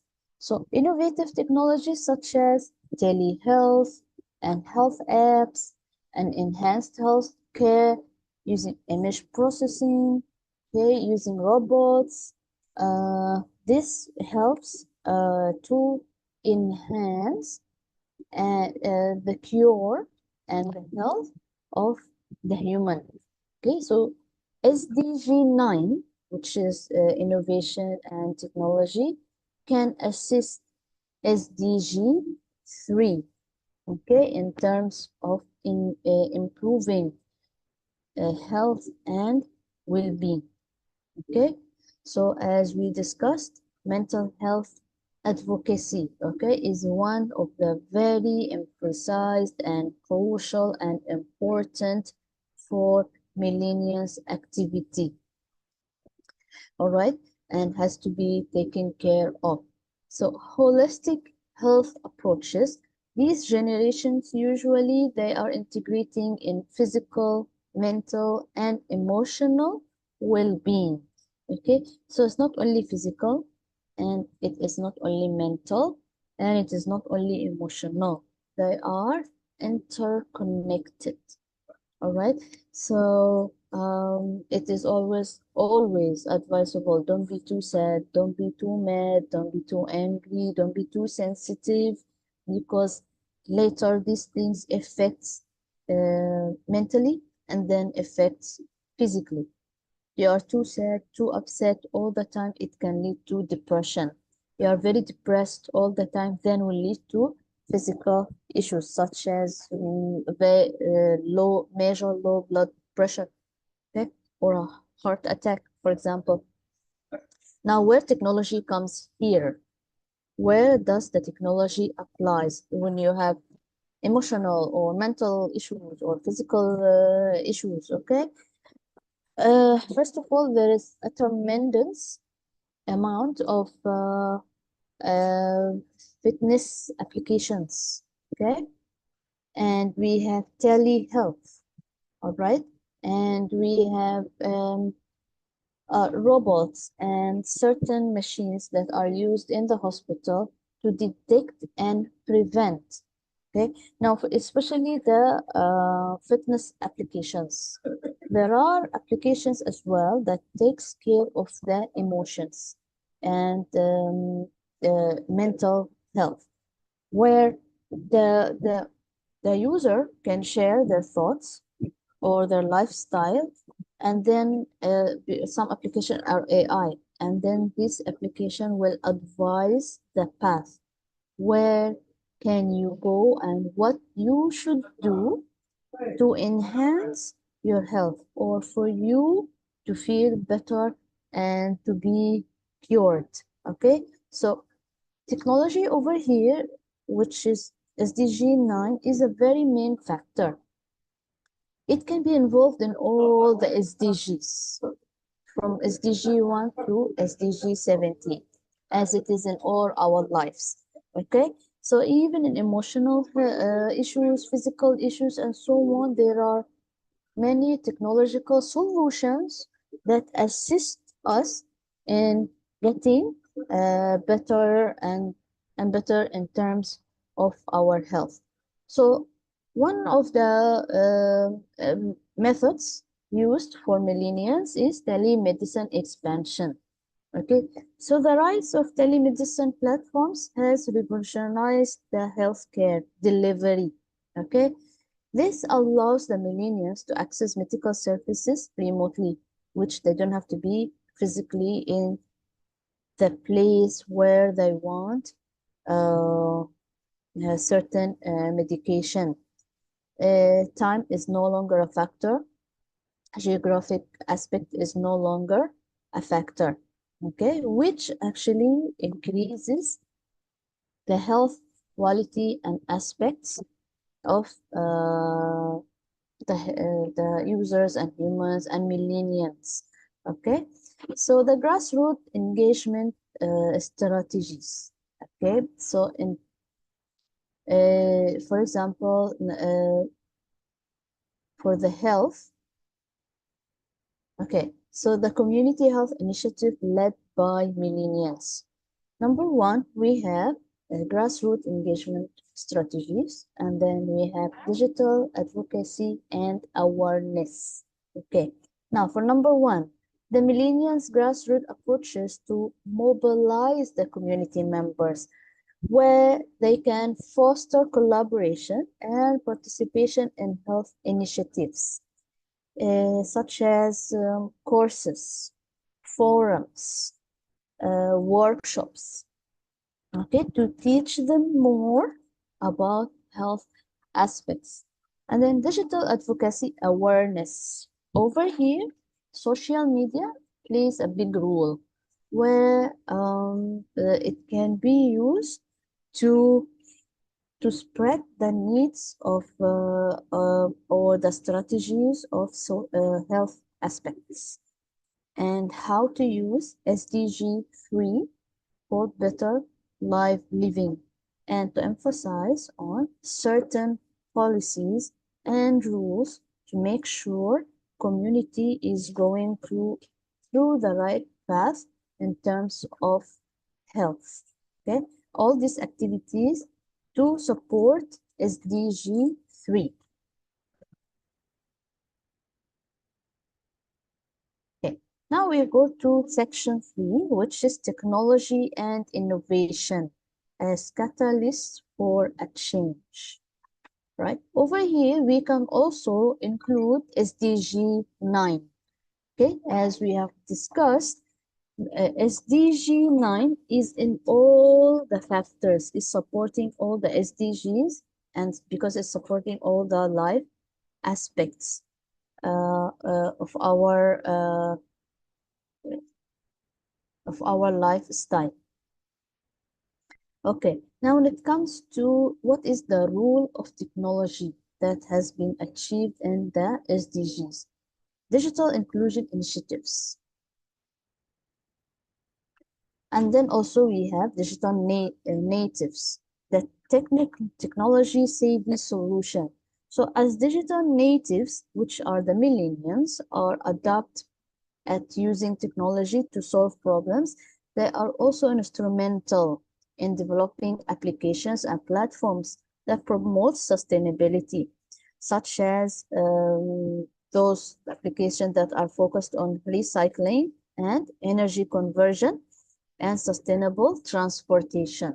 Okay, so the technology here fosters digital inclusion, ensuring that communities access vital resources and information, which is essential for equitable participation in sustainable factors. Also, social media advocacy. For the millennials, they utilize social media to raise awareness about social and environment issues, mobilizing support for various causes and influencing public opinion. Also, we can one another fact is data-driven decision making. Okay, advanced analytics and big data empower stakeholders to make informed decision and also enhance the effectiveness of strategies that is supposed to meet the SDG factor or the SDG target. Now over here, it depends on what SDG are we targeting.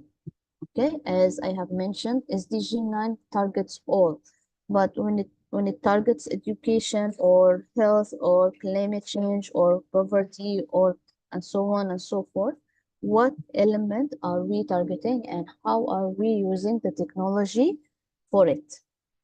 Okay, so sustainable innovation ecosystem. Ecosystem is one of the important factors that we look into in terms of in every project, in every SDG, okay, in every activity that we do, we want to meet the ecosystem. So the technology encourages the creation of innovation of ecosystems that support the startups of the social entrepreneurships, okay, where we focus on sustainable solution, okay, that is aligned with certain SDG which we are targeting. Okay, so startup and entrepreneurships. Okay, many millennials are entrepreneurs. They focus on sustainable business practices and they create startups that addresses environment changes such as renewable energy, waste management, sustainable agriculture. All right. Also, they look into collaboration as well. Okay, over here. This is what we always targeting. Okay, when it comes to the SDG. We look into the digital empowerment, sustainable practices, and innovations solutions for global issues. So over here, we can discuss the collaboration and crowdsourcing. So millennials, they often engage in collaborative projects and initiatives that harness the collective intelligence to develop innovative solutions of sustainability.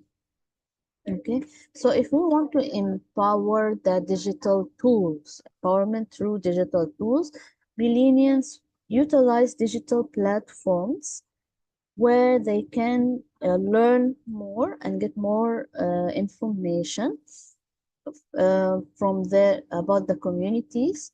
Then they can apply a collaboration and innovation to address certain aspect or certain a problem or activity or a challenge that has to be conducted. So what is the advocacy of sustainable practices? Millennials promote sustainable practice through technology, where they can use social media campaign to raise the awareness about the sustainability and promote certain SDG which they are working on, depends on the project, and to meet the ecosystem.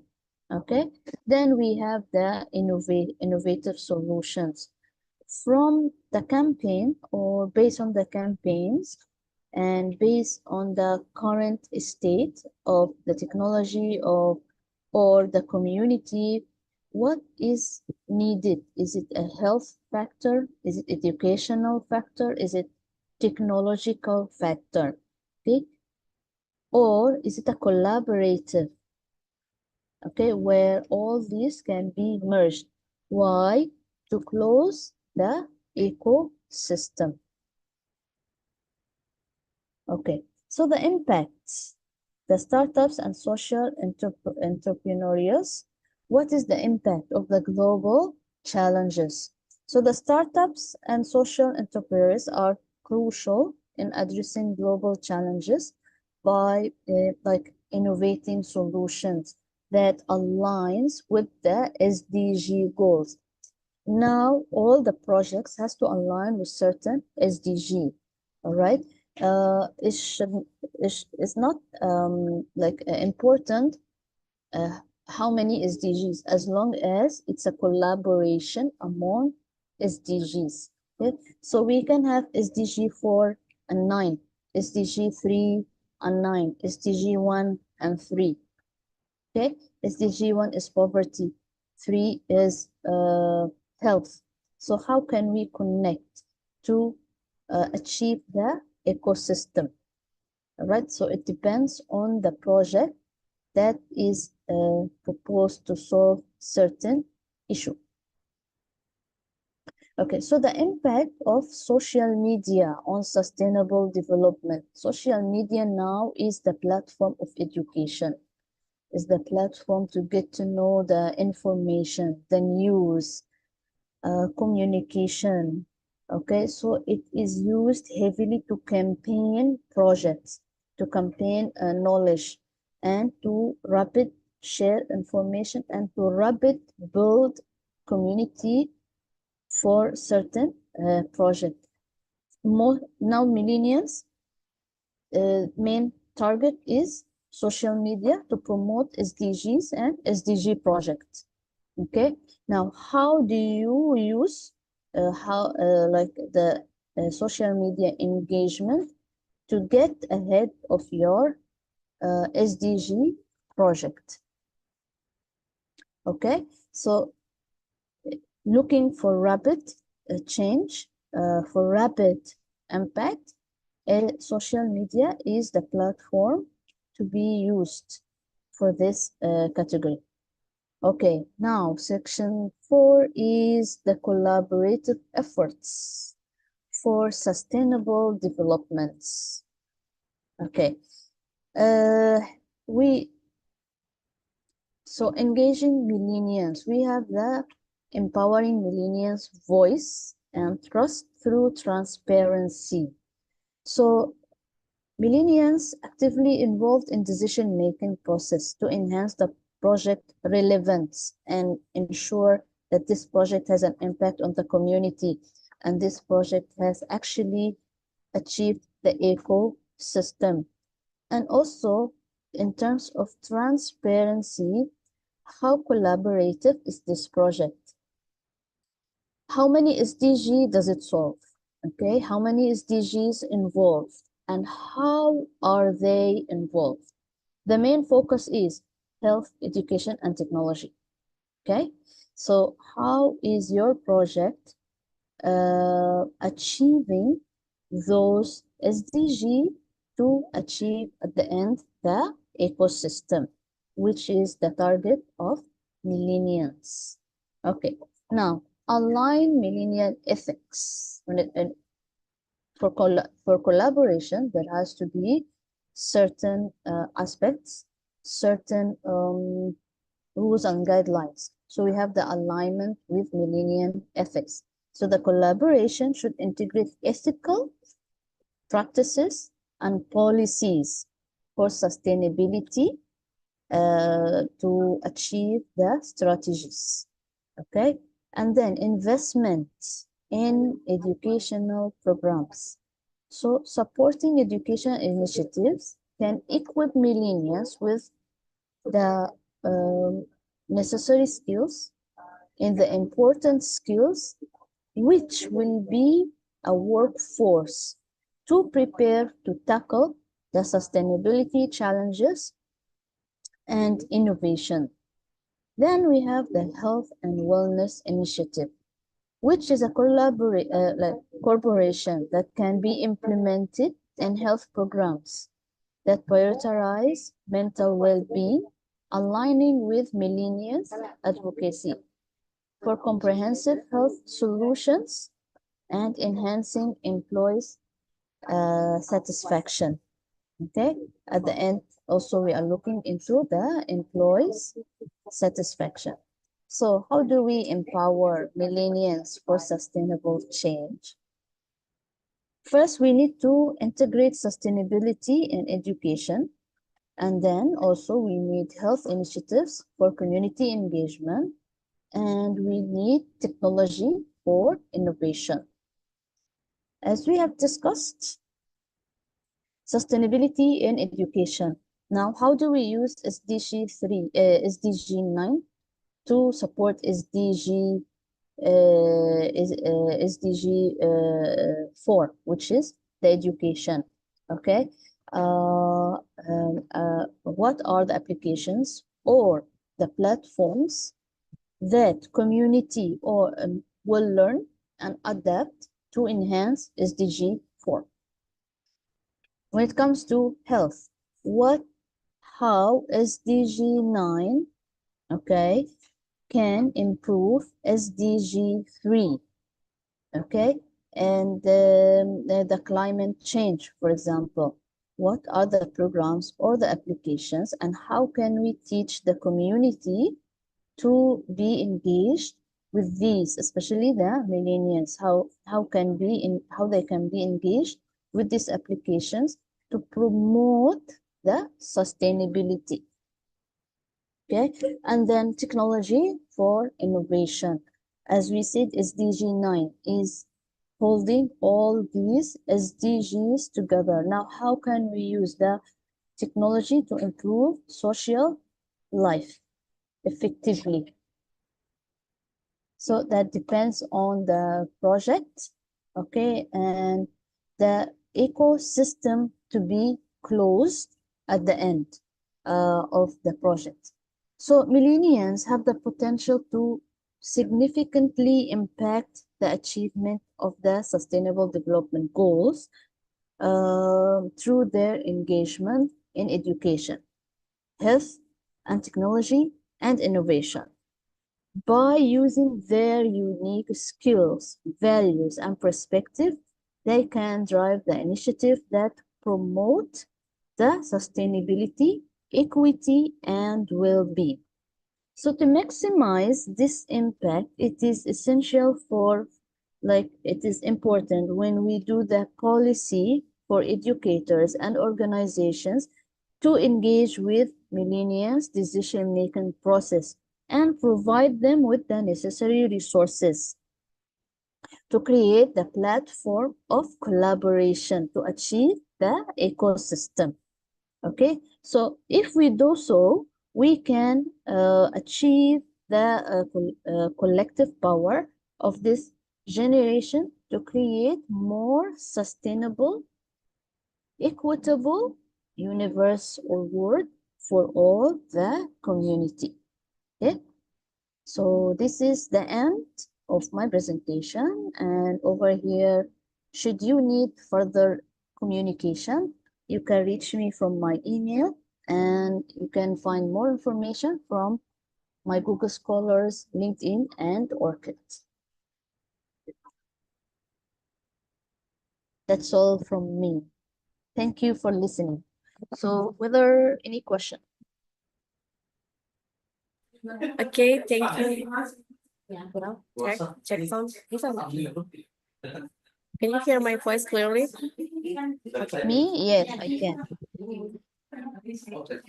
Okay, thank you very much for Dr. Asma for the insightful and thought-provoking presentation on the topic that transforming education for sustainable development.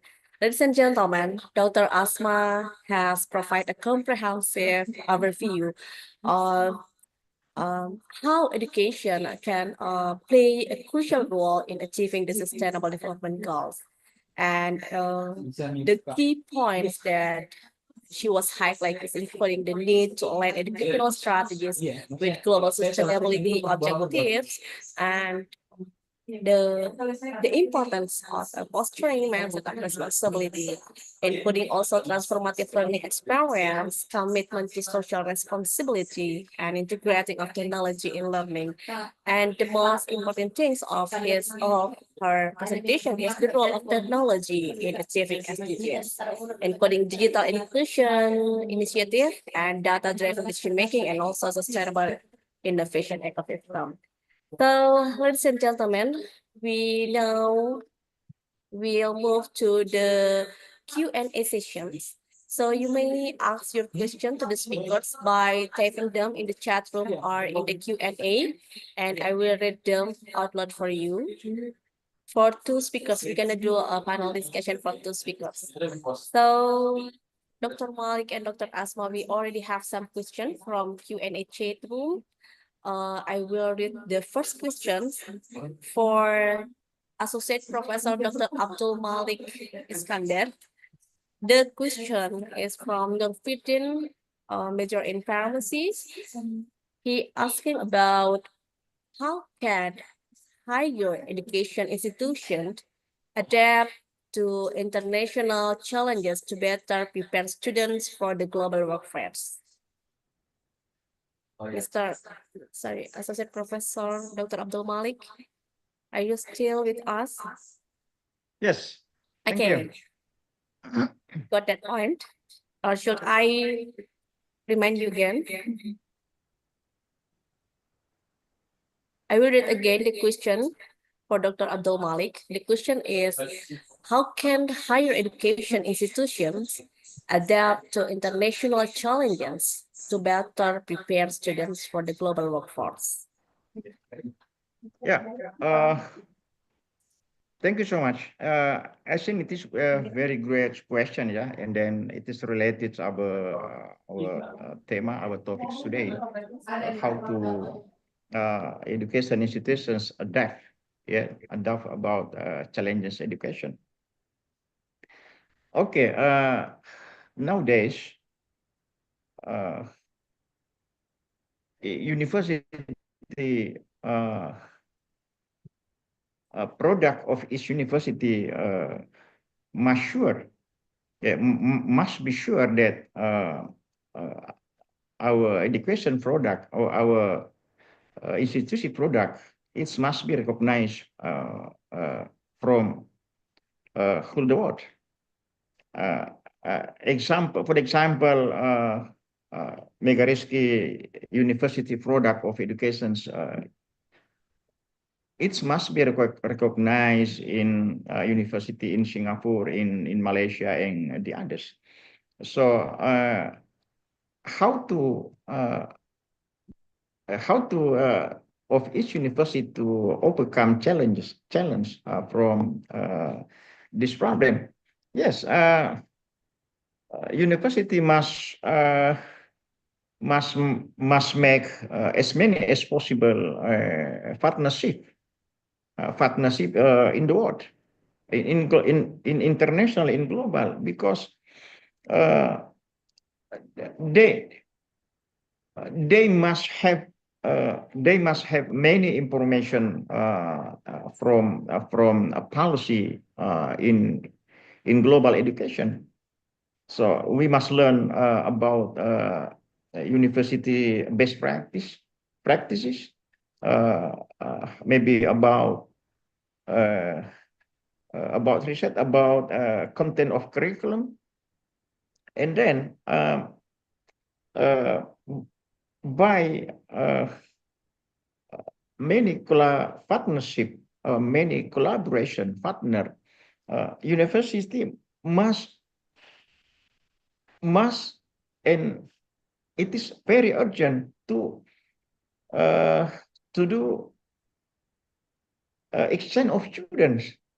Yeah, exchange of students, exchange of teacher, exchange of lecture. Maybe like we have many partnership. Yes, we can do that. So because it is impossible. It is impossible if we have no sufficient information from the world, and then we want to overcome the challenge. Because education change today is work rapidly. Yeah, maybe 10 years ago, about education, about curriculum is not related more in today until tomorrow. Yeah, I think that's all. Thank you. Okay, thank you so much. I think that's all my answer.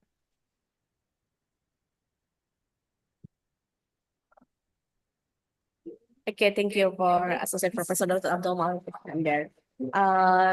For the questions, I like about a partnership collaboration, including like joining for the exchange program and joint degrees, and also curriculum development through collaboration. I think it's very sensitive issues also, and I think it already answered the question from Nurfidin. And now we move to the question for Dr. Asma.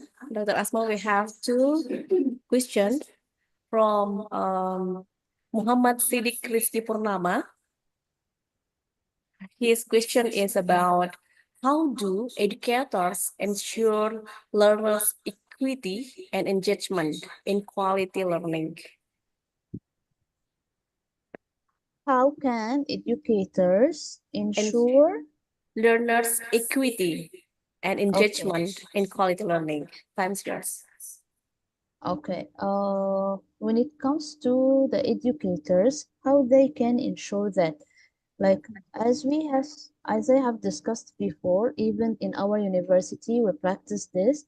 There are certain subjects that are compulsory. We call them practical educational courses, where you engage the students, the learners, engage them into group activities, but it has an aim, it has a target. Example, a group activity to ensure their leadership skills is improved. A group activity to ensure that their communication skill is improved. A group activity to ensure that problem solving skills is improved. Also, you should not let them only be inside the classroom, a closed classroom. They have to be engaged with the community. The same way they take, they have to give in order for them to learn perfectly and engage with the society and the community. Their learning process should be also in the field, okay, where they can go engage with community, teach the community, have activities with the community to be able to learn. And also they can use technology. We have a lot of technological factors that can be applied in education, where like for example a digital classroom. Okay, instead of them being in a physical classroom, they can be in the digital classroom, where they can conduct the targeted activity and report to the class. Not only that, not simply taking, they have to speak. So how they want to speak? By preparing their presentations, okay, and having a group discussions. This way you can prepare a well learning students, okay, and also increase the equity in education. So you'll make sure they really learned in the perfect way. Also, they have conveyed the information they learned to the community as well. So you have two targets, you have achieved two targets instead of one. Okay, thank you for Dr. Asma. So for Muhammad Siddiq Rafiq Purnama, we hope this answer has addressed your question. We have like the points of Dr. Asma's answer is having group discussion and also engage in community, learn with society and community, and especially using technology. So Dr. Asma, we still have one question for you from Resi Agestiawaji from Medical Laboratory Technology. The question is, how does quality education empower individuals and contribute to achieving sustainable development goals? Okay, now as we discussed before, we have discussed group education. Now we go to individual education. Instead, now you have to involve this like in individual activities. Okay, always the individual activities will increase the education quality. Okay, like what example of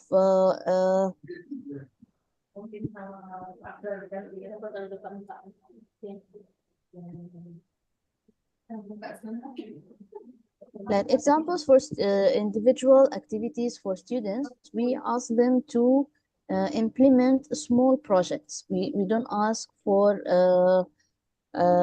big projects, we ask for a small project. Example, e-waste. Okay, this is example, e-waste. So we target when we do e-waste, which SDG we target. We target SDG 7, okay, and education is SDG 4. So the activity over here will be for SDG 7 and SDG 4. Now the student have to come up with a way or a strategy to solve e-waste problem. They can even assemble a small prototype to show their ideas on how can we improve the e-waste management. Give them a chance to reveal their opinions and ideas. Okay, do not force them to sit in the classroom and only listen to what you say. Give the ideas and the guidelines. Let them try now to do it alone, using their own thoughts, their own ideas, and their own creativity. Okay, with encouragement from us. We have to encourage and push, okay, by giving a clear problem, and I'm asking you to solve it for me. With I know the address of the SDG that I want to address. This way, when I engage them individually and allow them to be creative and imaginative, their skills also will be improved, and also the education equity level will be improved as well. Okay, thank you for Dr. Fatma for the nice answer. And I think it's very detailed example, providing smart projects to express ideas and how to enhance individuals' ability on global scales. And ladies and gentlemen, we still remind you, if you have any question, you can write down or type at the chat room or Q&A chat. So we will read for your question for the speakers. And for Dr. Associate Professor Dr. Abdul Malik, we still have one question for you from our audience. Okay, from Amel, major in Medical Laboratory Technology. Her question is, how to role the university about cross-cultural and educational collaboration based on SDGs among global stakeholders.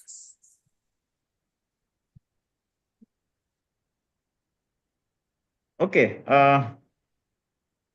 It's nice question, yes, from Amelia. Yes, from Thank you, Amelia, your questions.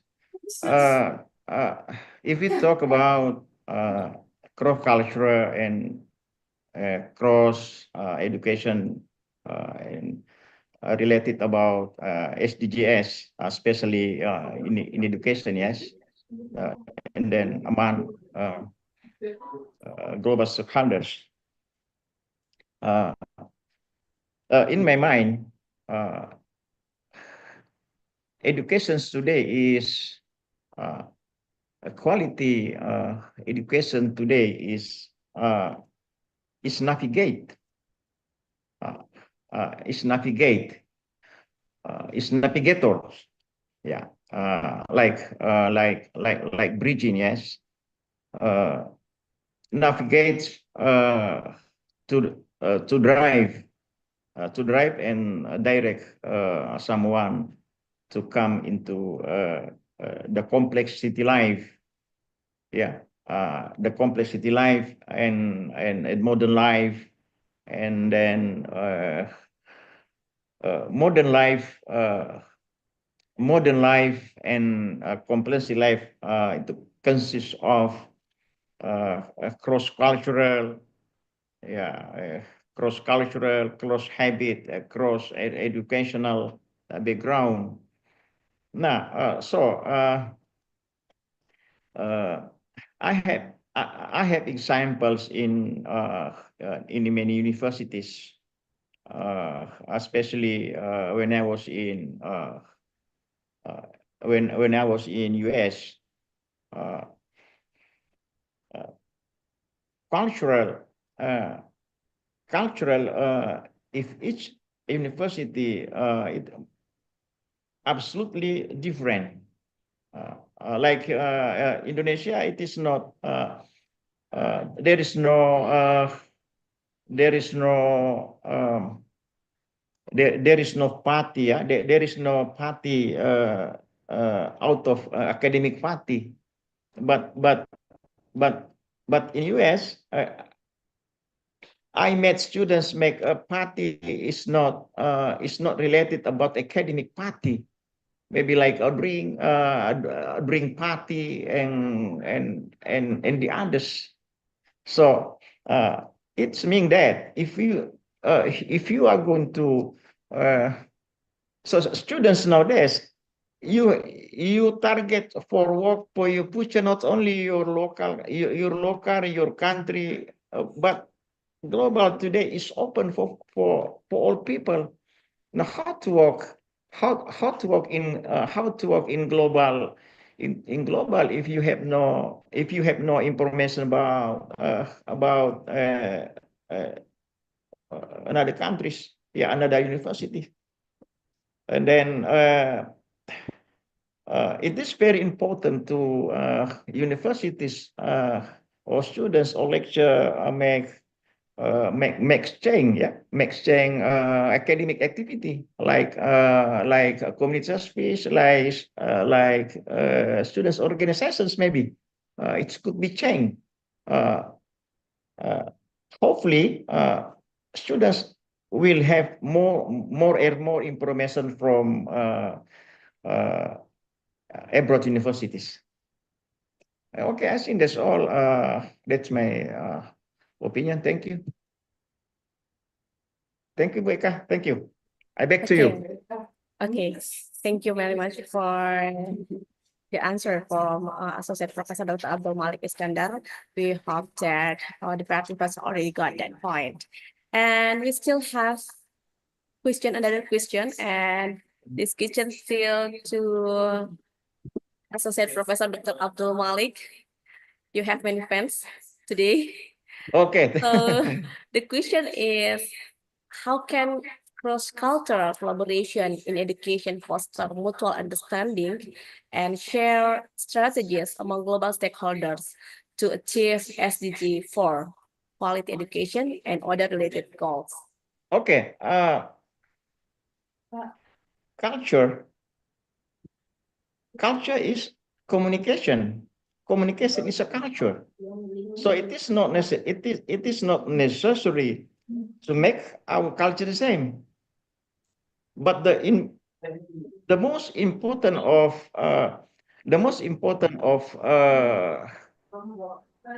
cultural cross culture is, it doesn't mean I change my culture to you and you change culture with me.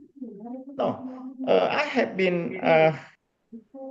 have present almost this topic when I was invited from Saint Paul University, 2017 into Grau University, Saint Paul. I presented almost this topic, and then I have many questions also from students from China, from Japan about that. What I want to say, and what I want to emphasize of these questions, cultural is own our culture. People is own their culture, but the most important is cross culture is we must understand what is others stakeholders culture. Yeah, like maybe in academic culture in Malaysia, maybe generally the same, but the particular is different. Example like that. I've seen we talk about culture and education is very, very important, and then it is very related our lives now because social life now is university beside us. So that means that university influence the students according to the academic culture. Yeah, okay, I think that's all. Thank you. I hope can understand, yes? Yes, I think our participant already. So I'm gonna make it short. I think Dr. Abdul Malik just mentioned that transitioning from the role of the university in promoting cross-cultural educational collaboration for the SDGs. And Excuse me. Yes. So because most us from students, the students must save their money. Yes, their money. Maybe you have landscape, you have program, and they just report to your chairwoman of your study program that I will go Malaysia next year. I will go to Uzbek next year. Yeah, because cultural collaboration is not enough to talk just in seminar, just talk, but we must go there. Okay. We must visit the place. Dulu, sorry, let me say Indonesia. In Indonesia, if we have close friend, hand by hand ya, kalau di Indonesia kita pegang tangan jalan because they are our close friend ya, teman dekat begitu ya, close friend. But in America, dia mengira saya gay. Jalan pegang-pegang tangan sama-sama lagi itu, saya dianggap gay. Yes, but in Indonesia, this is the symbolic of culture that's they are close friend. Itu mereka pasti orang teman dekat. But in America, if go someone and you go hand by hand, another people say, oh, you are gay. Yes, that is very different. So how to know that? We must visit the place. I hope you this conference must be closed. Indonesian Megareski, especially university, must be very close to apa tadi manajemen from Dr. Rasma ya. from Dr. Asma University, from Babur Sabirov, Uzbekistan University. Yeah, students university must go abroad. Thank you. Okay, we highlight that, Professor. So we have to go abroad. Save your money. Save your money. Okay. Thank you very much for Associate Professor Dr. Abdul Malik Iskandar. I think all participants already got your point. And yes, we're gonna move or making connection between your answer with the second question, the last question for Dr. Asma about the cross-cultural and related to what impact do startups and social enterprises have on addressing global issues to climate change and educational access? Yeah, so Dr. Asma, the question is for you. This question is, what impact do startups and social enterprise have on addressing global issues like climate change and educational access?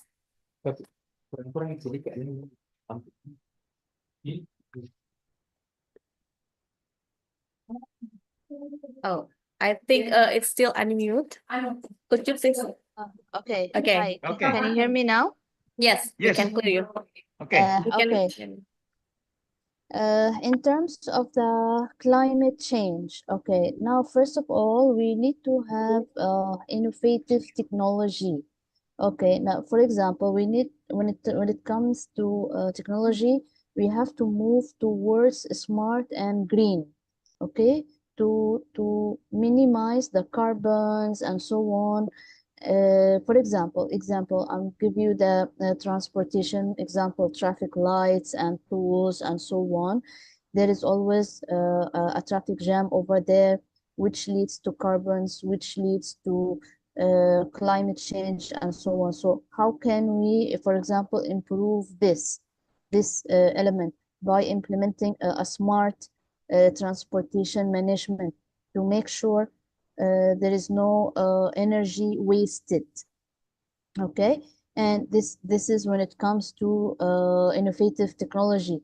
Now we have to use sustainable business models, especially when it comes to social enterprises.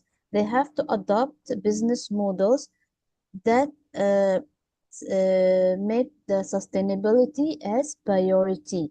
Okay, so in their sustainability, they must apply eco-friendly materials. They have to implement circular economy principles.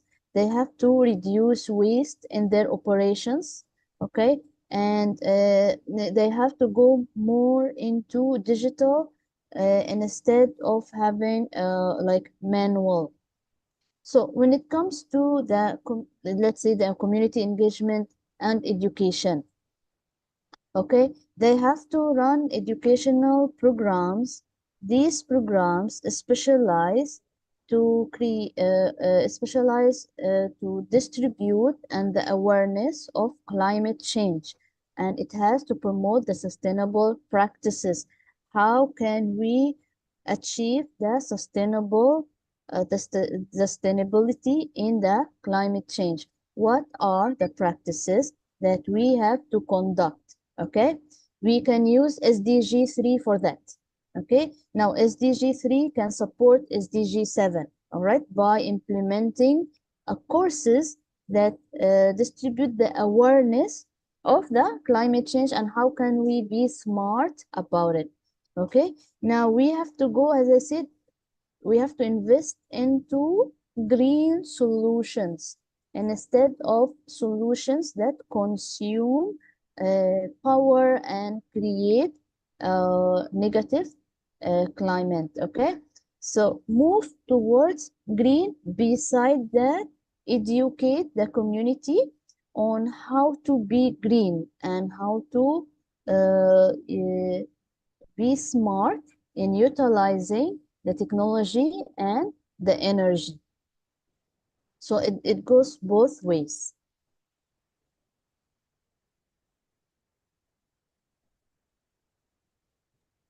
Okay. Yes. Okay, just okay. Thank you very much for Dr. Asma. Your answer is very detailed. Ladies and gentlemen, Dr. Asma just mentioned that distribute awareness and green solution, including also be smart in utilizing technology and energy. I understand that there are many questions from audience, but ladies and gentlemen, due to the time constraint, we are unable to address all of them today. So we really appreciate your participation and encourage you to continue the discussion through other channels. But as we come to the end of today's sessions, I would like to extend my deep gratitude to all of our speakers today and also participants and attendants. Thank you for Associate Professor Dr. Abdul Malik Iskandar and Dr. Asma Mahfud Hesab Abdullah Al-Hakimi and all other distinguished speakers for sharing your valuable insight with us. Your contribution have made this international seminar truly meaningful. So, ladies and gentlemen, before we end, before we end, I would like to remind everyone not to go anywhere just yet, and also remind to the speakers, we will send the certificate by WhatsApp from our committee. So, ladies and gentlemen, this is the end of our session today. Oh, should we take a picture? Yes, so we're gonna take a picture, please. Okay.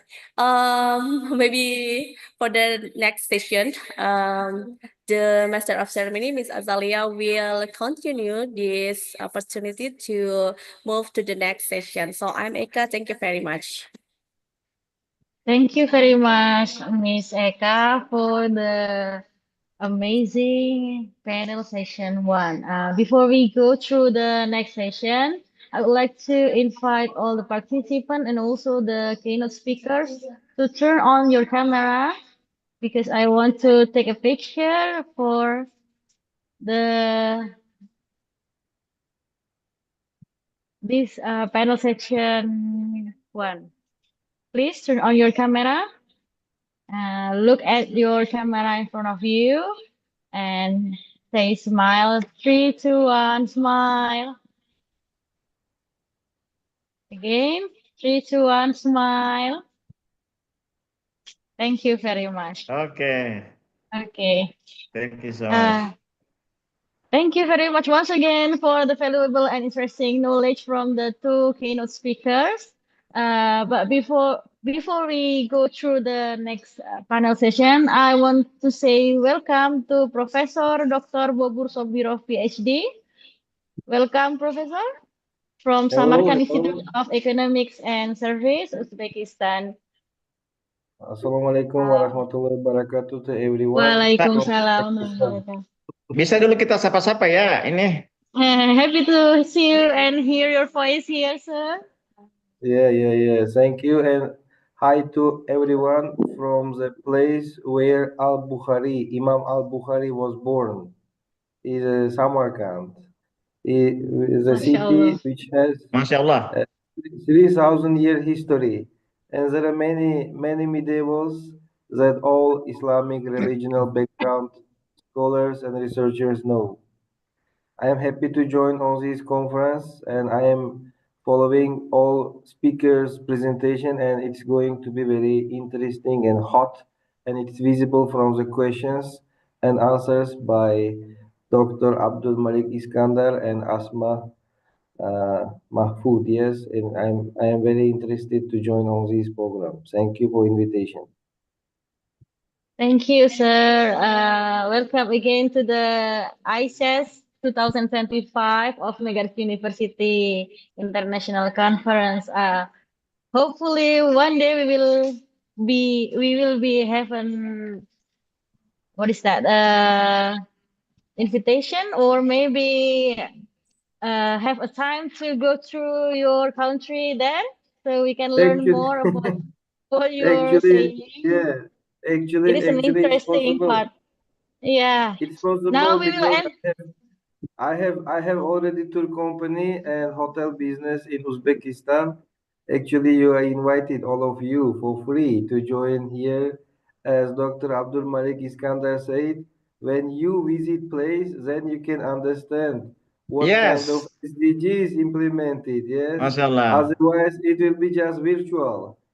Virtually you cannot get full imagination. So I invite all of you to come to Uzbekistan, and as in order to implement SDGs, I have already visited 6 times Indonesia, and next week I am going back to Indonesia for other conference, and this is helping me to understand more about Indonesian culture, people, SDGs, how to implement it, and what are the differences between Central Asia and Indonesia.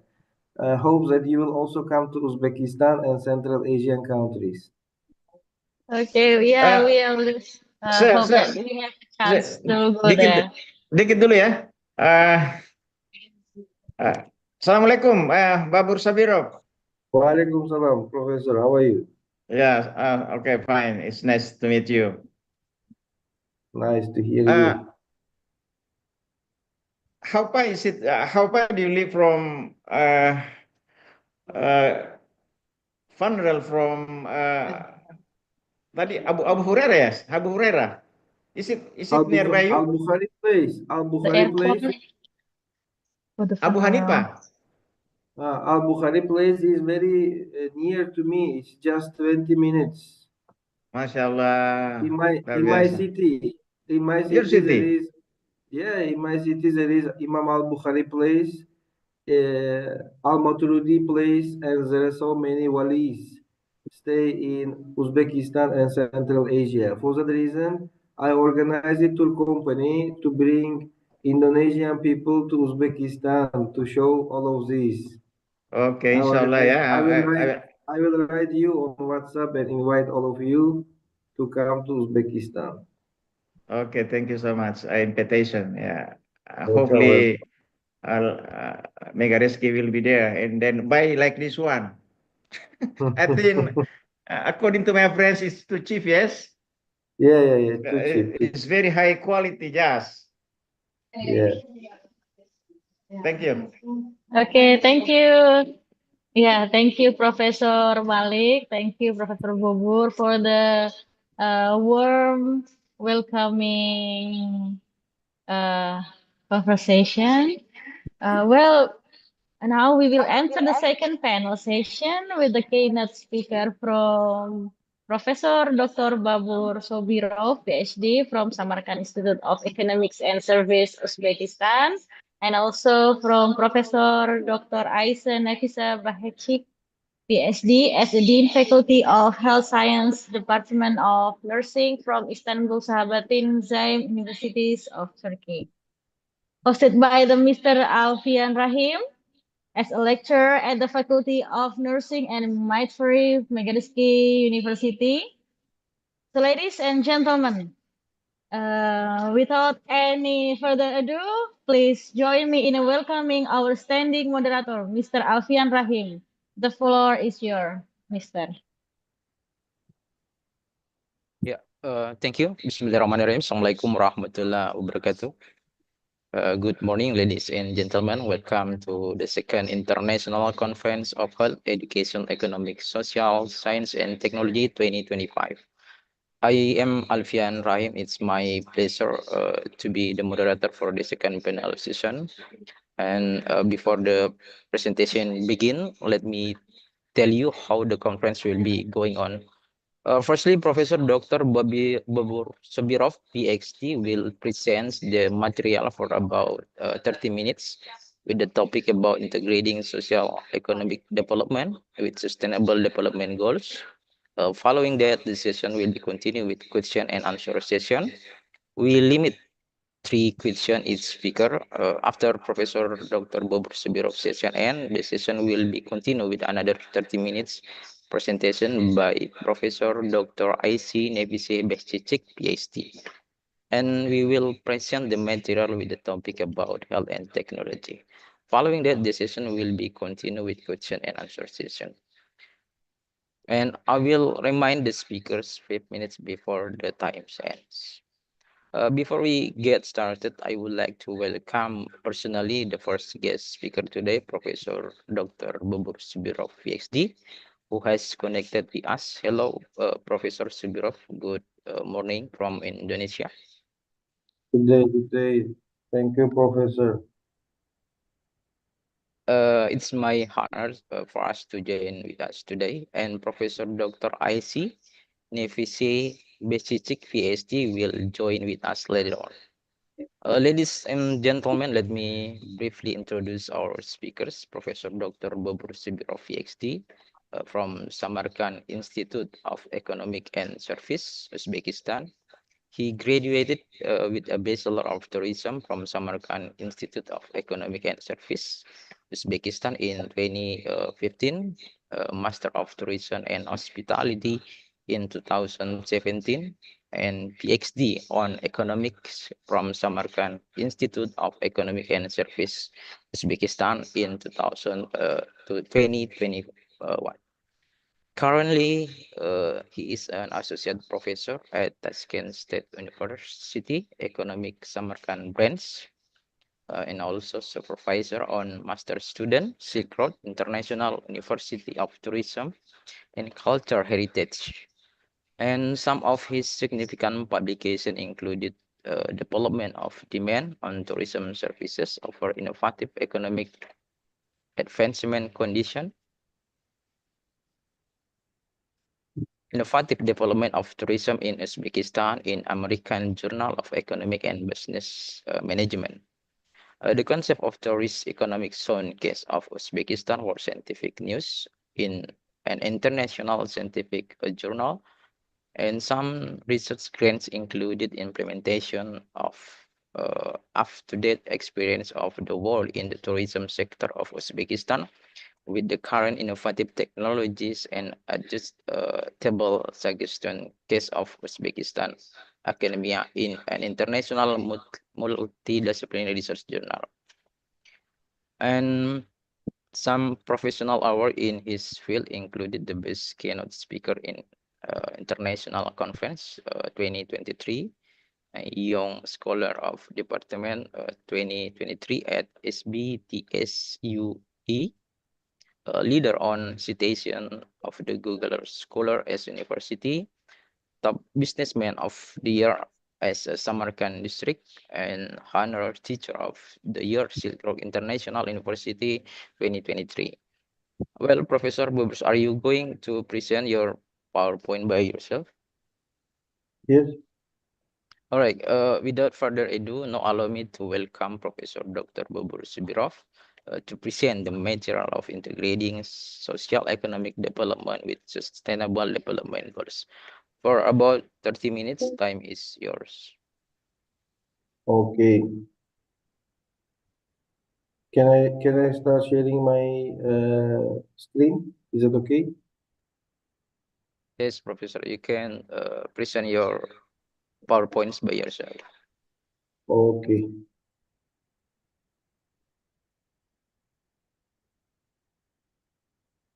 So is it visible now, my screen? Yes, Professor. Okay. Assalamualaikum warahmatullahi wabarakatuh to all participants who are joined on the Zoom. Good day from Uzbekistan. Actually, it is very early morning that I joined from Uzbekistan because your city and my city has 3 hours difference. I would like to introduce myself. My name is Bobur Sobiro. I am PhD on economics and working at Samarkand branch of Tashkent State University of Economics.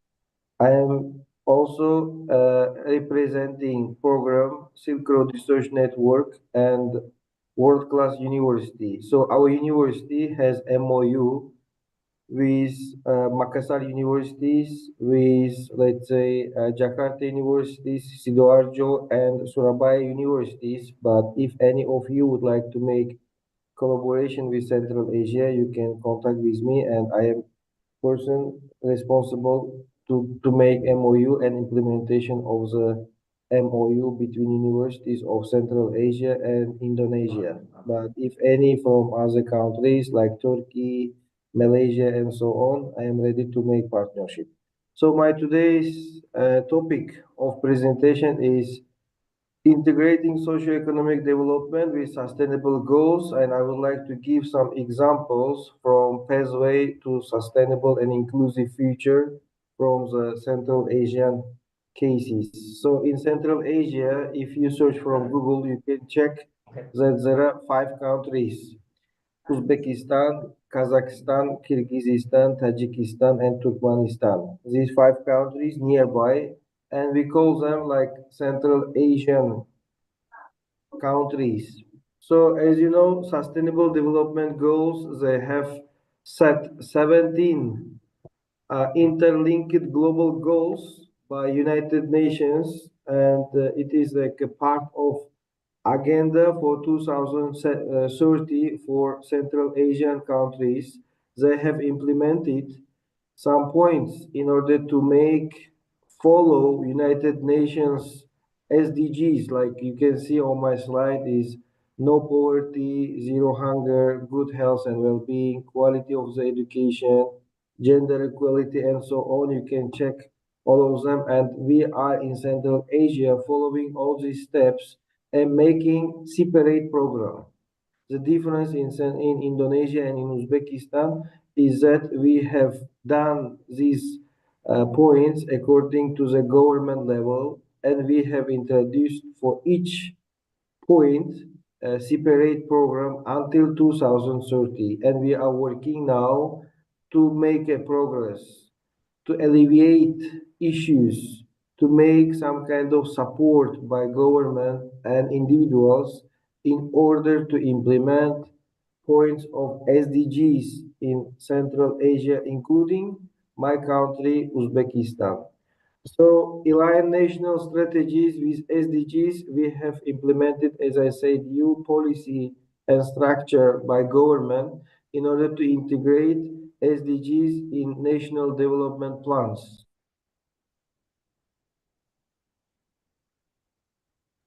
My sound is muted, I think. So as SDG is very important in Central Asia, nowadays we have introduced a plan of implementation of SDGs in Central Asia in order to make better progress, better development. The next point is data collection. We have been collecting all crucial data in order to make progress and to measure impact of SDGs, how it was, and after implementing government strategies and implications, what will be the results before and the end? I mean, 5 years before how it was, or a decade how it was, and how it will be affected. What will be shortcomings and let's say outcomes of implementing SDGs in Central Asia and in Uzbekistan nowadays under monitor and control of the government and some organizations working with, let's say, international partners. The third one is stakeholder engagements, including government, civil society, and private sector. This is also mentioned as one of the vital one in Central Asia in order to make uh, to face some kind of difficulties and to make some challenges in balancing economic, social, and environmental objectives. On my slide, you can see that I have put here 3 different points. The first one is trade-offs, balancing economic growth with environmental protection that can control, requiring careful consideration in order to make progress nowadays in Central Asia. Most of buildings, most of trees were cut in order to implement there some factories, some kind of, let's say, business entitles. But nowadays, government has been taking, let's say, control these points. Also, we are working on inequality in order to make disproportionate impact of vulnerable populations, because in some city places you can see urban city and you can see hectic city centers like urban and suburban. We are now working in order to make all these points according to the equality. Otherwise, there will be disbalance, and there we have we will face some kind of problems according to implementation of SDGs. Also, we are working with capacity gaps in order to make implementation of SDGs from international support, like some banks, international organizations, fundings, helping and supporting Central Asia to implement these features. And you can see that we are also getting experience of well-developed countries, like cases I have mentioned it on my slides, like Scandinavian model, Chinese poverty reduction model, Indian clean energy transition, we have introduced on our slides. You can read statistics and you can see from the statistics that they have implemented some points that could be learned by other countries like Indonesia, Uzbekistan, Malaysia, India, and other ones in order to make better approach of the policy. So we have innovative approach, like Dr. Asma mentioned on her presentation, the same cases happening in Uzbekistan, like a green finance policy, public and private partnership to organize educational programs like we have nowadays implementing private kindergarten, private school, private university, but all of them connected with the government supporting them, and they are introducing these kind of features. Also, we have been integrating environmental considerations in order to make urban planning reduction and degradation of the sustainable development in some areas. Otherwise, there could be a problem in order to implement the programs of the government with the public sector, government and private sector, I mean. In order to implement these all features, we have mentioned that there are 3 points that are very important. The first one is Dr. Abdul Malik mentioned it, there should be international cooperation, like collaboration with other countries. It shouldn't be just educational collaboration. There should be collaboration in different sectors. Otherwise, there will not be development of the place. The second one is civil society engagement. I see that on this Zoom, there are around 500 members join it. The same, if you implement any kind of program, there should be society. Otherwise, these keynote speakers just give their ideas and it will not be implemented. The point is, when we implement any kind of program, there should be civil society, there should be audience and people who can make some kind of, let's say, engagement. Otherwise, we cannot share our ideas and we cannot get feedback. If no feedback, if no reaction, there couldn't be any kind of progress. The third one is monitoring and evaluation. In order to make this kind of progress, we have been paying attention on 3 points. The first is data-driven decision, accountability, and adaptive management.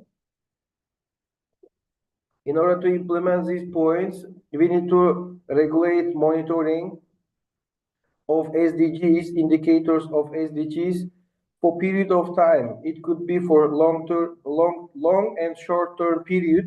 Otherwise, if we do not do any kind of action, it will be difficult to get information how we have been implementing SDGs and what we can expect from this. The next one is circular economic model.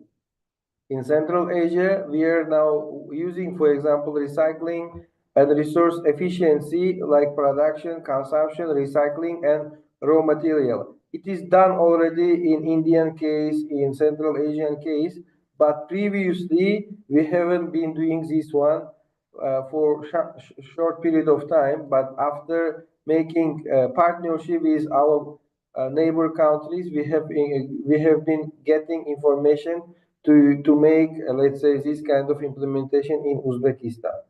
The next point is job creation by sustainable development. Nowadays, our students from my university from Uzbekistan, living in Uzbekistan but working in USA, they're earning more than $1,000. Student earning more than $1,000 due to job creation, green job, let's say, availability. They're using their mind, their idea, let's say their language, and helping truck drivers from Central Asia and Russian speaking countries to get track and let's say to work there. The same we can use in green jobs by using solar energy, wind energy, and hydropower in order to get better, let's say, job places for people and to make and save our ecology. So I would like to mention that there should be also the use of technologies, I mean ICT, information technologies, in order to get better SDGs. It could be like efficient resource use, there could be educational access, there could be healthcare services, climate monitoring, and economic growth could be after this. And these all mentioned on different SDGs. You can see SDG number 12, 4, 3, 13, 8. So on these different, let's say, platforms, we have been also working in Central Asia in order to make better points. Moreover, we are doing social enterprises like SMEs to align with SDGs to make eco-friendly products, promoting fair trade, offering sustainable tourism services, stimulating economic activity, and so on. As I said you, I organized a tour company to bring Indonesian people to Uzbekistan, but I would like to take care SDG in order to make better tourism facility in Uzbekistan. From Jakarta and from Malaysia, there is direct flight, and it's very cheap to come to Uzbekistan and to see places with your eyes, yes, and to get better feeling. But this all could be done with the help of, let's say, society, with the help of partnership. The next one is innovation and inclusivity. It is SDG number 10 in order to make, let's say, social enterprises, mostly local challenges could be happening. And we need to provide clean water, renewable energy, education, as there could be niche employment opportunities in order to reduce these kind of features. Also, these businesses can employ groups such as young people, women, and persons with disability, and they can help them to get their job places. It could be like SDG number 10. We have also policy support for job creation. There could be some subsidies and energy technologies by the organizations and governments. There could be training programs. I am doing this kind of programs from Uzbekistan for free in order to give them some kind of, let's say, support. And we can give them some microphones or, let's say, microfinance grants, small enterprises to make better improvement in Central Asian countries. You can see the statistics of urban and rural population in 2020 and 2050 according to 30 years, let's say, anticipation and forecast. It's not like in Indonesia. I know that Indonesian population is very high, but in Central Asia, how will be after 30 years or 20 years? You can see in my statistics that we need to use SDGs in order to save our ecology and land for our future, let's say, generation. Also, there is impact of digital tools on SDGs. You can see different SDG programs like health, SDG 3, education, SDG 4, clean energy, sustainable consumption, climate action, and so on. These all can be measured according to the impact in different rates, and according to my point, education is very important. And now this conference and seminar is under these SDGs, and we are working and giving and sharing our ideas. So in my conclusion, there could be different paths forward sustainable development, but we need to work over this program together, not just one country, not just one region. We need to interconnect countries and regions to get transformative change, collective actions, and sustainable future. If we do follow these features, then it will be done easily. Otherwise, we can get some kind of effect with different, let's say, rate. For that reason, I hope that if we collaborate together, make programs, if we make the same policy, if we learn, share, and gain knowledge from each other, there could be better knowledge, better experience between these countries and regions. Thank you for your time sharing with me. If you have any questions, you are welcome, and I am happy to be one more time on this wonderful conference day. Thank you one more time.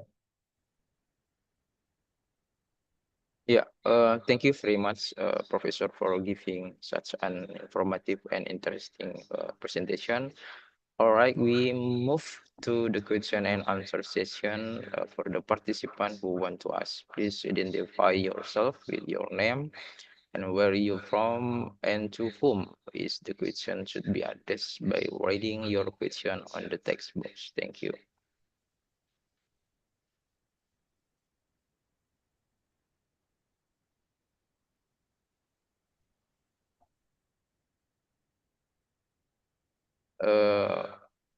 Ladies and gentlemen, we have already had one question here from Miss Riana.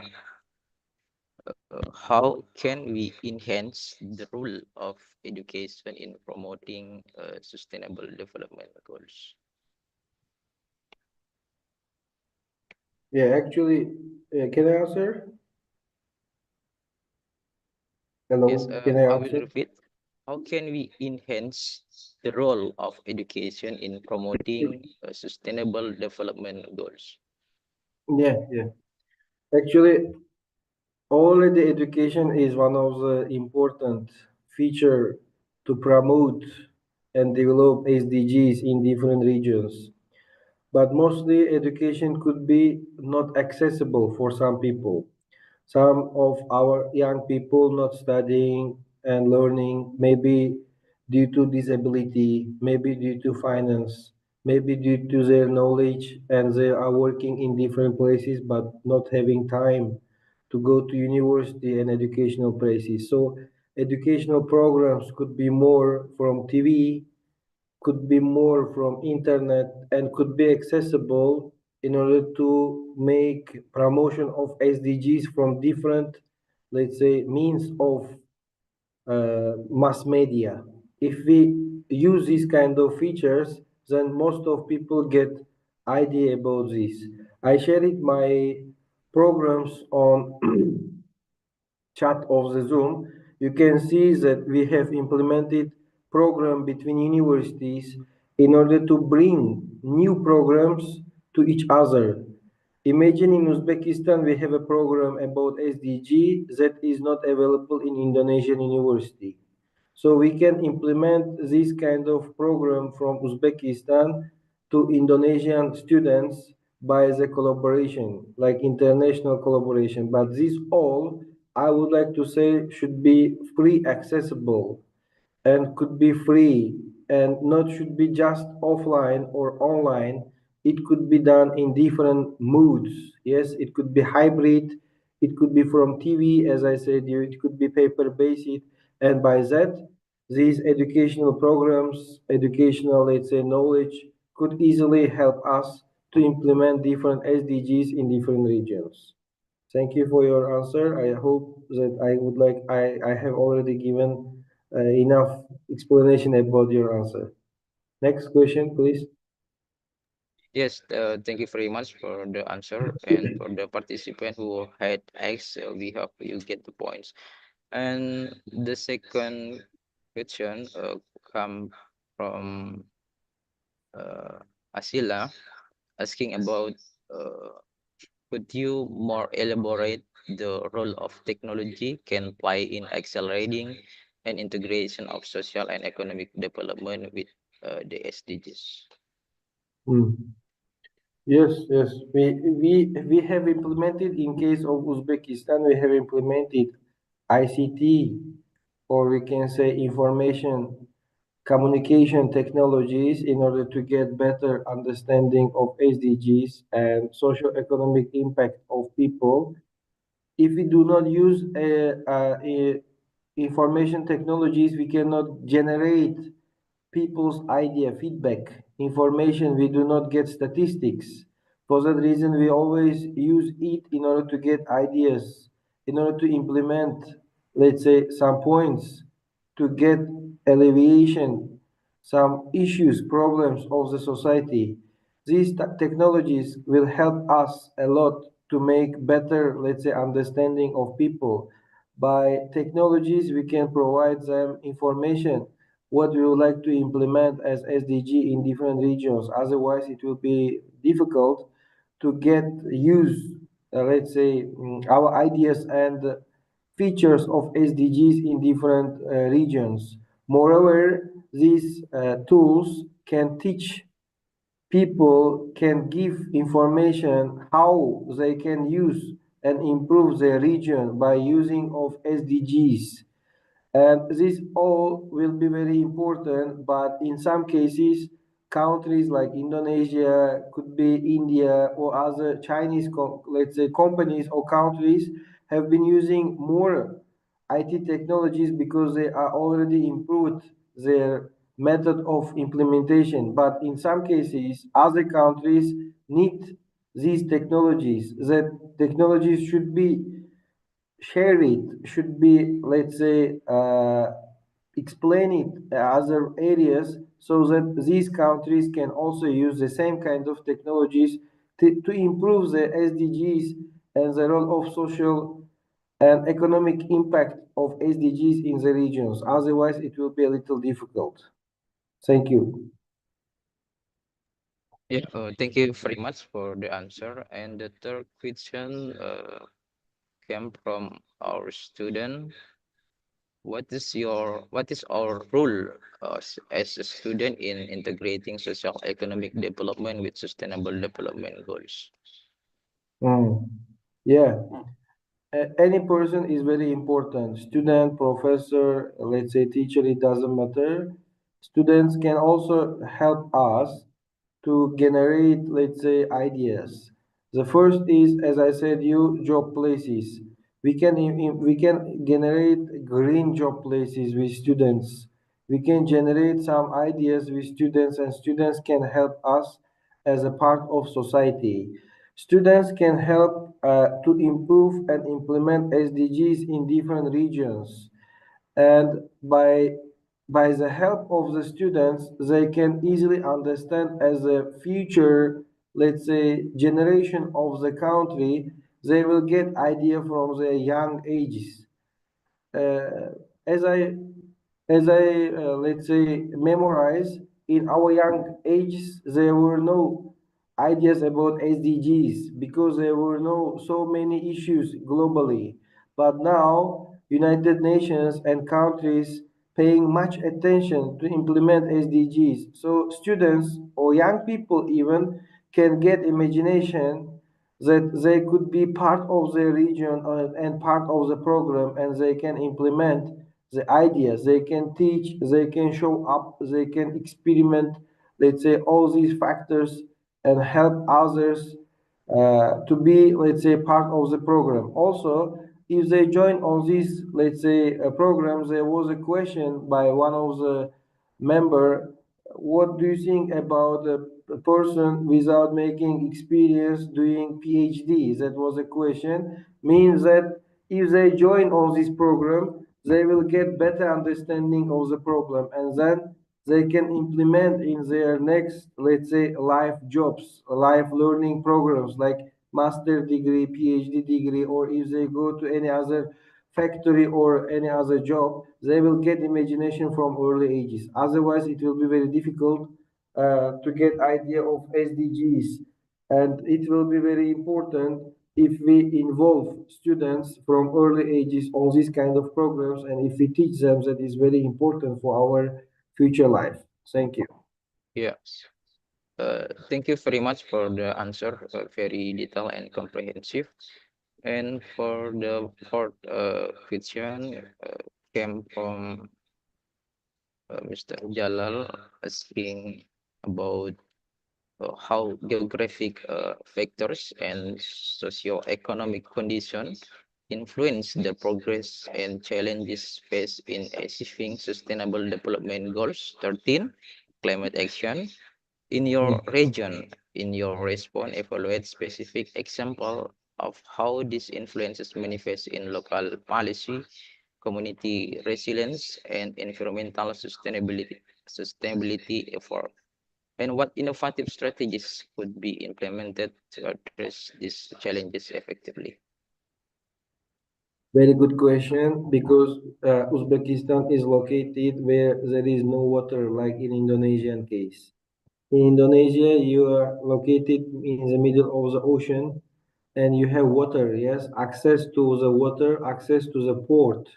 So you can easily use cargo, you can usually make trading. But Uzbekistan is located where there is no direct way to the ocean or to the water. So it is affecting us from economic point of view. This is one. The second, Russia is near to us. Due to Russia with Ukraine, there are so many sanctions of USA and European countries to Russia, and this is also influencing to Uzbekistan. Next, we are very near to the China. So Chinese economic development is also helping us positive and negative because so many Chinese business people nowadays coming to Uzbekistan and offering their services with, let's say, 50% off. So most of local people facing difficulties to compete with them. It is very difficult to compete. The next point, we are near to Afghanistan. People think us like Afghan people, but we are not connected with Afghanistan. As you know, Afghanistan is kind of a place that was not so peaceful for many years, but now this place is very peaceful. So I have counted four different features like Chinese one, next one is like Chinese, Russian, or let's say Afghanistan, and so on, and connection to the water. These four features, from geographical point of view, mostly give us difficulties to make better economic, let's say, action. But in some cases, these economic, let's say, features can also help us. People who are not, let's say, collaborating with Russia directly, but they are getting some gas or natural resources from Uzbekistan or through Uzbekistan. So this is helping them.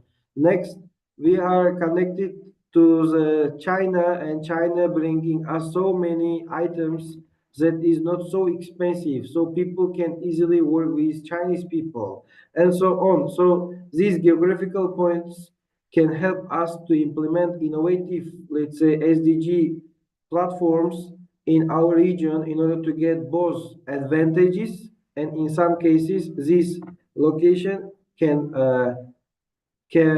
disturb us with some disadvantages. So we need to take care both pros and cons, I mean plus and minuses of this geographical location of Uzbekistan uh, in the region. Thank you for your very interesting question.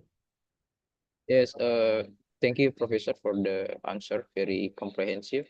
And I think this is the last question for your session, Professor. The question came from Mrs. Sri Wayuni asking about what are some best practice for integrating social and economic development into the SDGs at the local level. Yeah, mostly in local level, we have been using educational programs. There are many business people giving free sessions to implement and to transfer their ideas and knowledge to the local people. This is the first. The second, we are, for example, making a program, government program, to give more to give more ideas, to give more economical points to ecological points to the different regions. The third one, there are some sport marathons, sport activities that by these activities we are giving ideas to our students, to our professors, to our business people, and to worker of the government to give better, let's say, implementation of SDGs in the region. So these all could be examples of implementing socio-economic let's say, features of SDGs in Uzbekistan. And by that, we have been developing very fast in last years. So we would like to be one of the hub in Central Asia for these five countries. The point is we are giving many visa-free possibilities to other countries. We are opening the doors of opportunities to our neighbor countries, and we are open to make collaboration with other partner organizations. And this all helping us from both social and economic point of view to make better, let's say, development in Central Asia with other countries. Thank you for your different interesting questions. Yes, thank you, Professor. And now the all of the questions has had answer already. Seems that we have to move the conclusion. The first, the SDGs recognize that social, economic, and environmental issues are deeply interconnected. Progress is one area, often impact others. And the second is social economy development must benefit everyone, not just a select a few. This includes reducing poverty and inequality, creating decent jobs, and ensuring access to essential services for all. And the third, the economic growth must be environmentally friendly. This is involves transitioning to renewable energy, promoting sustainable consumption and production pattern, and protecting ecosystem. And the last, governments and other stakeholders need to align policies across sectors to ensure they support the SDGs. And now I believe that we still have enormous question or topic to be discussed. However, due to limited time, we need to end up our discussion session of Professor Dr. Bobor Subirov on behalf of Megaritsky University and behalf of conference committee. I would like to thank you, Professor Dr. Bobor Subirov, for sharing your expertise with us. We look forward to join with us in another agenda. And Thank you. yes, thank you, Professor. Bye-bye. And now we move to second guest speaker of the second panel session, Professor Dr. IC Nefisi Besticik, PhD.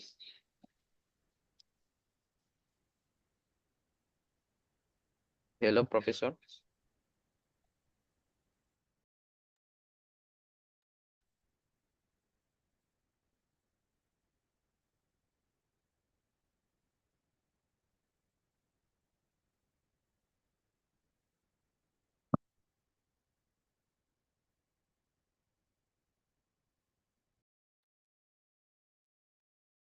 Okay, because the Professor Dr. IC Nefisi Besticik is not already in our Zoom. So the next agenda will handle by Miss Asila as a moderator, as a master of ceremony, and maybe we will continue our conference at 2 p.m. Right? Please take over. Thank you, Mr. Alfian, for the smooth guided today to the second panel seminars. Thank you also for Professor Dr. Bobur Sobirov for the insight and also brief explanation about socioeconomics in center of Asia. It's also make us aware about how important the socioeconomic in the SDG theme today. And for all the participants, please do not sign out from the Zoom because this panel session will be continued at 1:30 of p.m. And now we have a break time for prayer and also have lunch. So after that, we will continue our second panel sessions. with the keynote speaker, Professor Dr. Aysa Nafisa Bahsecik from Turkey. And for those who are not yet sign in the attendance list for the panel session 2, please fill the attendance list, which is sent into the chat room.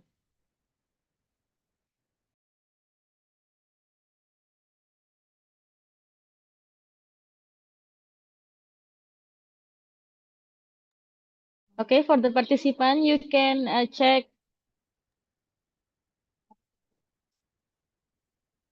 Oh, yeah.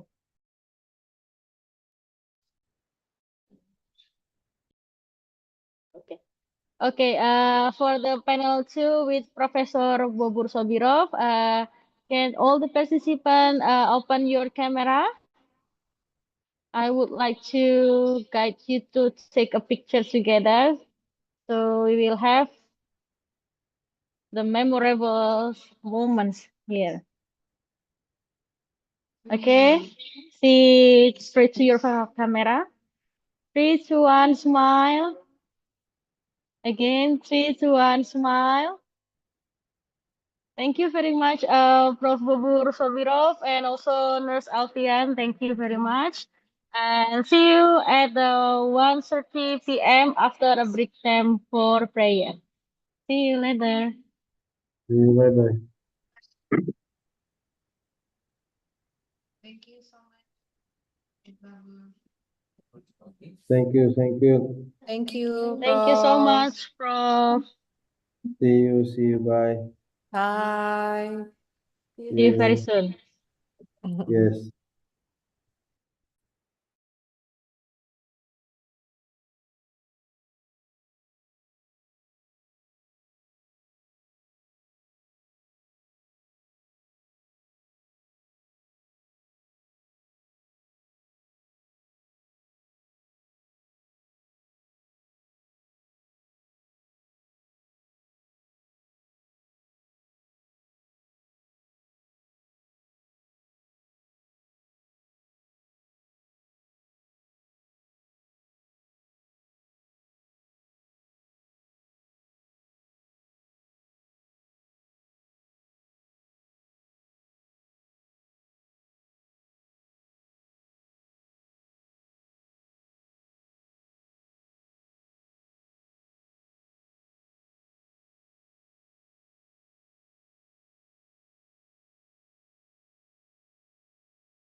Kita adalah beragam cerita yang punya impian. Kita adalah berjuta kalimat yang siap bercerita. Kita adalah kemajuan yang tidak akan pernah mundur. Kita adalah jiwa yang ingin terus berkembang. Dan kita adalah keberagaman yang siap memimpin. Perbedaan bukanlah alasan untuk tidak bersinergi.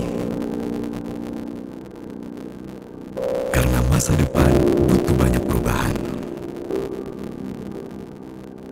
Di Universitas Megareski, setiap perbedaan itu berarti. Di Universitas Megareski, setiap perbedaan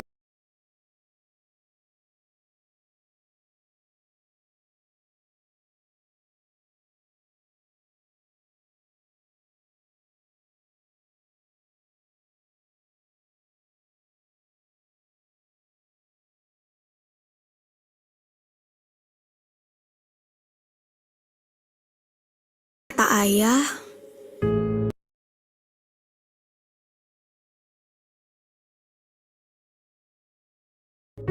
kamu harus raih. Walaupun ada saja masa sulit yang buat langkahmu terbatas. Tapi percayalah, ayah tidak akan pernah membatasi langkahmu untuk terus menggapai semua impianmu.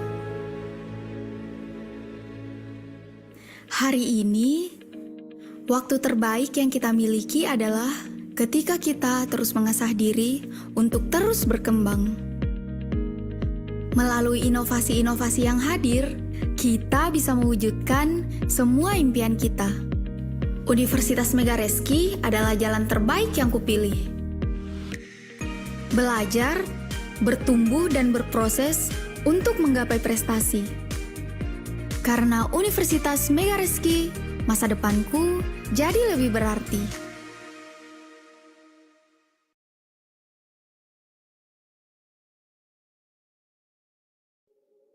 Dulu kata ayah, setinggi apapun cita-citamu, sejauh apa harapanmu, kamu harus raih.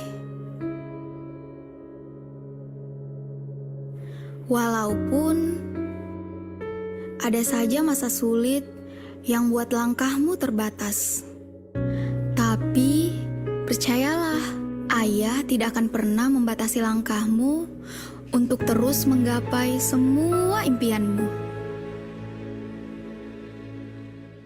Hari ini, waktu terbaik yang kita miliki adalah ketika kita terus mengasah diri untuk terus berkembang. Melalui inovasi-inovasi yang hadir, kita bisa mewujudkan semua impian kita. Universitas Megareski adalah jalan terbaik yang kupilih. Belajar, bertumbuh dan berproses untuk menggapai prestasi. Karena Universitas Megareski, masa depanku jadi lebih berarti.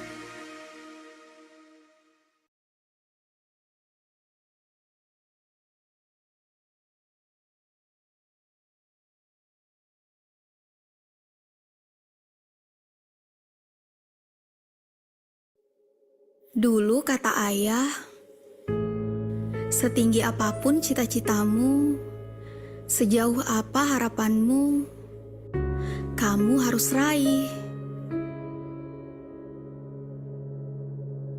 Walaupun ada saja masa sulit yang buat langkahmu terbatas. Tapi percayalah, ayah tidak akan pernah membatasi langkahmu untuk terus menggapai semua impianmu. Hari ini, waktu terbaik yang kita miliki adalah ketika kita terus mengasah diri untuk terus berkembang. Melalui inovasi-inovasi yang hadir, kita bisa mewujudkan semua impian kita. Universitas Megareski adalah jalan terbaik yang kupilih. Belajar, bertumbuh dan berproses untuk menggapai prestasi. Karena Universitas Mega Rizky, masa depanku jadi lebih berarti.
Hah?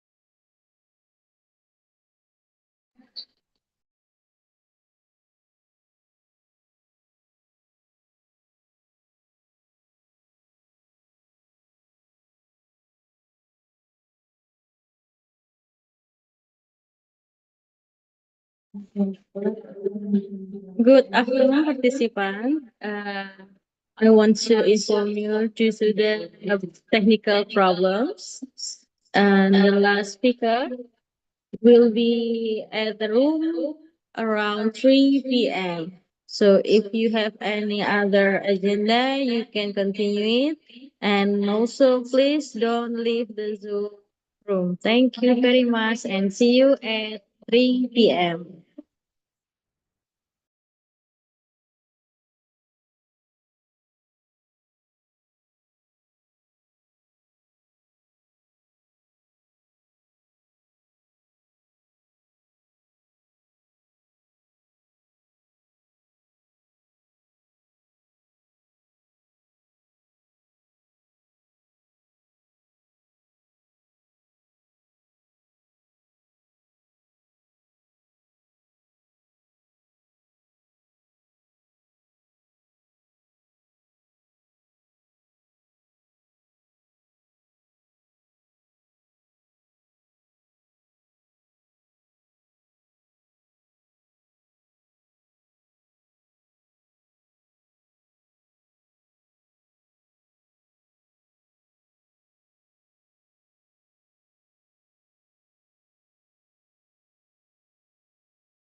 Sudah di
Okay.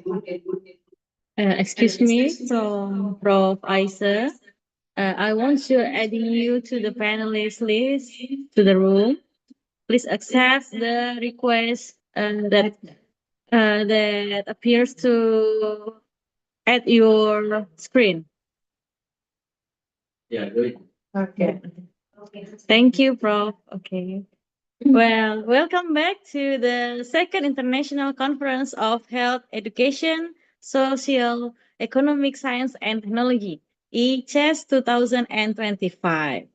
I want to say welcome to Prof. Dr. Ayşe Nefise Bahecik, PhD from Turkey, to the ICHEST 2025 of Megariski University, Indonesia. Thank you, Prof. Ayşe. Hello, Prof. Do you hear my voice?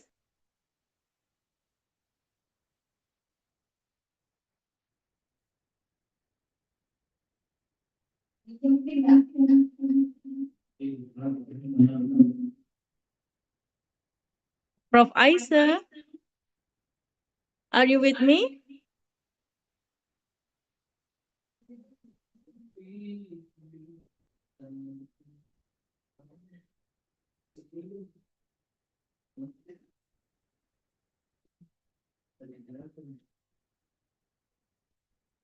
Okay, while waiting for Prof. Ayşe, I will again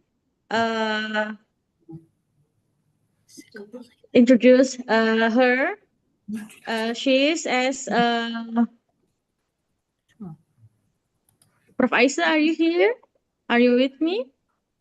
Can you hear my voice? Yes, your voice is very clear here. Okay, Prof. Welcome to the ICHEST 2025. Yeah. I'm happy to see you. Do you hear my voice? Good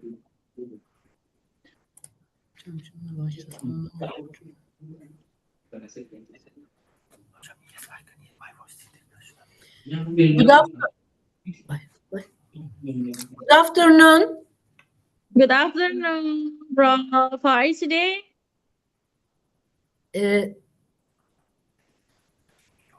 How is your day, Prof?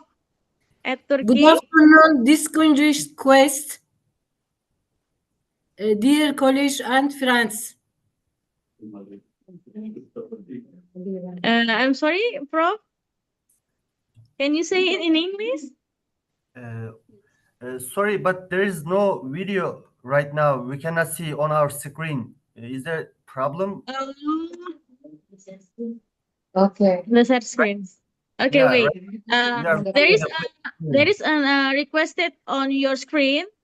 Yeah. To make you as a panelist. Have you accepted?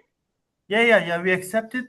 Can you send again? Maybe is there a problem? Maybe we can fix it. Okay, wait. I will tell the technician. Thank you so much. Because right now we are looking at a black screen, so maybe you are going to share our presentation. I don't know how. Okay, yeah. You can send it to my friends?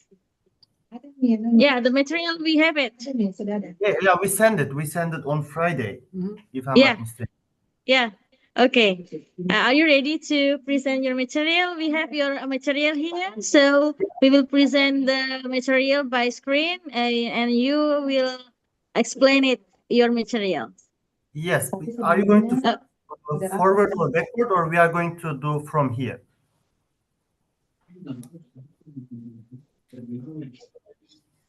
Wait.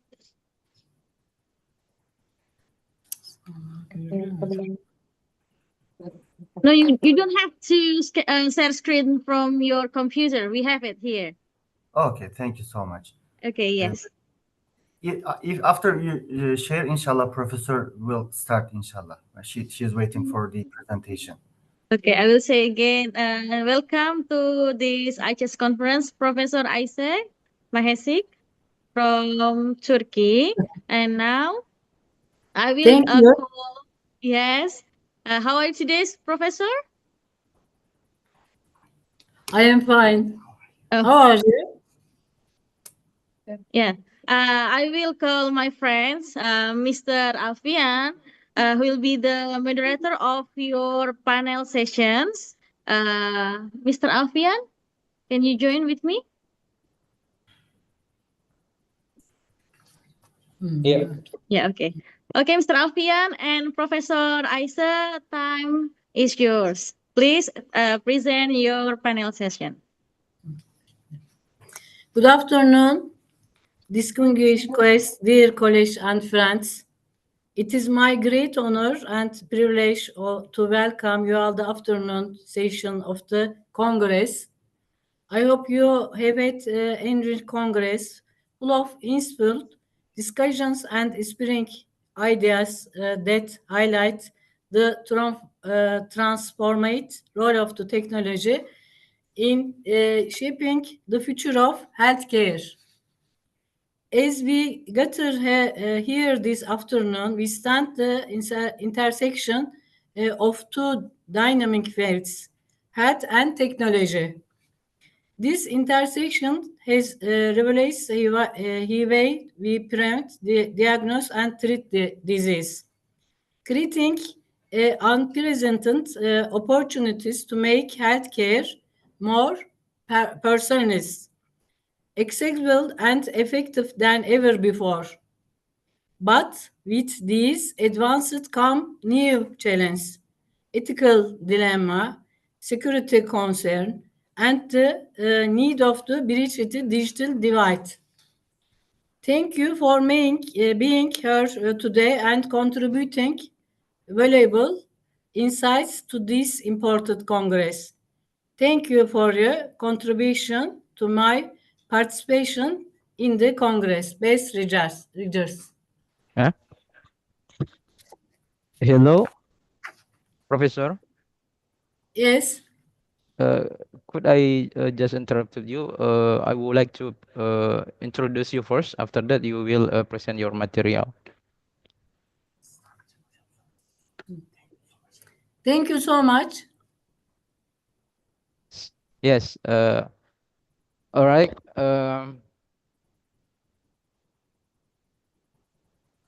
Assalamualaikum warahmatullahi wabarakatuh. Good afternoon, ladies and gentlemen. Welcome back to second International Conference of Health, Education, Economic, Social Science and Technology 2025. Now we move to the second guest speaker of the second panel session, Professor Dr. IC Nefise Besicik, PhD. And before we get started, I would like to welcome the second guest speaker today who was connected with us. Hello, Professor. Good afternoon from Indonesia. Good morning at your place.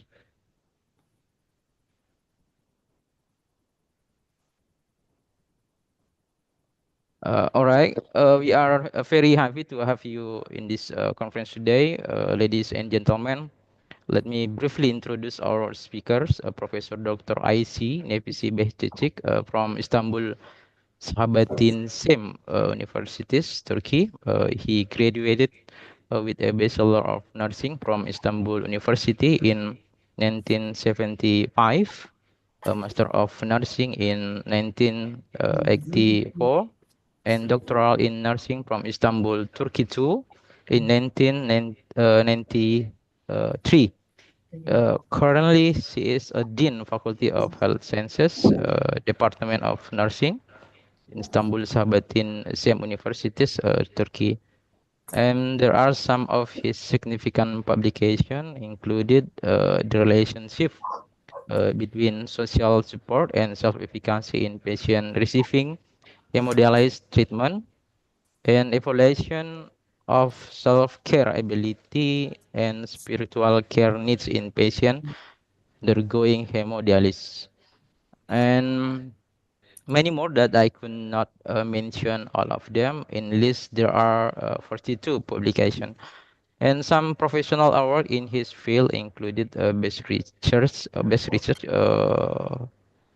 International Patient Rights and Employee Safety Congress, an academic performance achievement award from Istanbul Sabahattin Same University, and best oral presentation in International Patient Rights and Employee Safety Congress.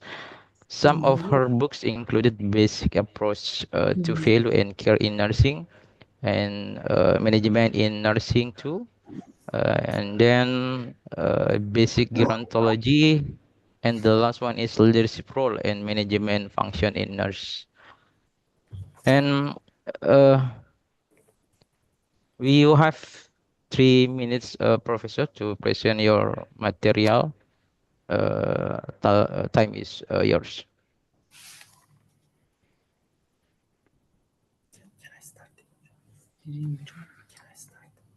Can I start?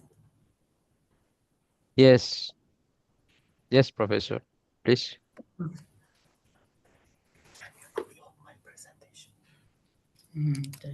Yeah.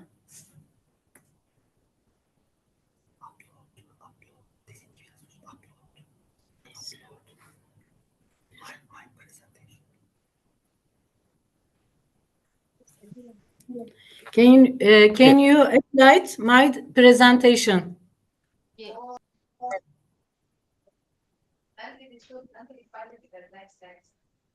Okay, Professor. Thank you.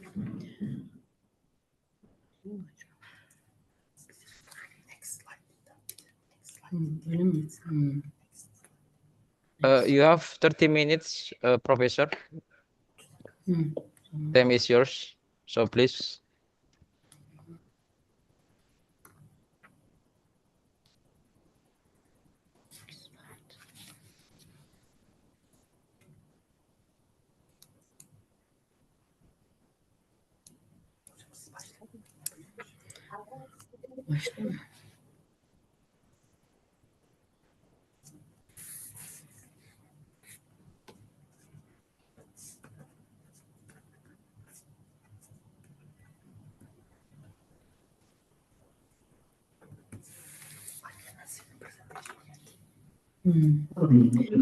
I can't see the presentation yet.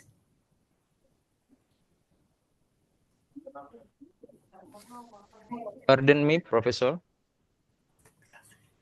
I cannot see the presentation yet. We have already present your PowerPoint, Professor, and from here it's clearly seen in our screen. Yes, health is a state of complete physical, mental, and social well-being, and not merely the absence of disease or infirmity. Technology, the branch of knowledge that deals with the creation and use of technical means and their interrelation with life, society, and environment, drawing upon such subjects as industrial arts, engineering, applied science, and poor science. Health technology is the prevention and rehabilitation, vaccine, pharmaceuticals, and device, medical and surgical procedures. and the systems with which health is protected and maintained. Health technologies are used at every level of the healthcare systems, from the simplest to the most advanced. They form the backbone of the services medicine can offer in the prevention, diagnosis, and treatment of illness and disease. The intersection of health and technology represented of the most profound shifts in the delivery, management, and accessibility of healthcare services in recent history. As technological innovation continue to advance at a rapid pace, their integration into healthcare systems has led to transformative change that impact every aspects of patient care and public health. The evolution of the health technology. Historically, medical advancements were driven by innovation in pharmaceuticals, surgical techniques, and diagnostic tools. However, the digital revolution of the 21st century has added a new dimension to this progress.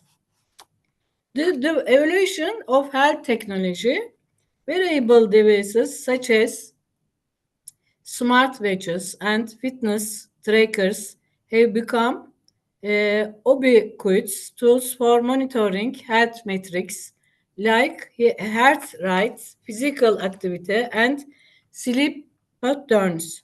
These devices empower individuals to take control of their health while providing valuable data for healthcare professionals to deliver more personalized care. Telemedicine, another cornerstone of modern health technology, has transformed access to care, particularly for population in remote or underserved area. By leveraging video conferencing and mobile platforms, patients are consulted with healthcare providers without the need for physical travel.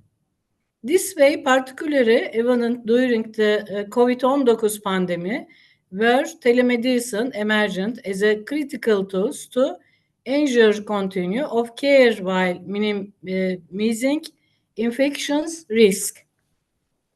Advanced technology driving personalized and predictive health care. Artificial intelligence and machine learning and perhaps the most transformative technology shaping the future of healthcare. These systems are capable of analyzing visit amounts to medical data to identify patterns, predict health outcomes, and assist in clinical decision making.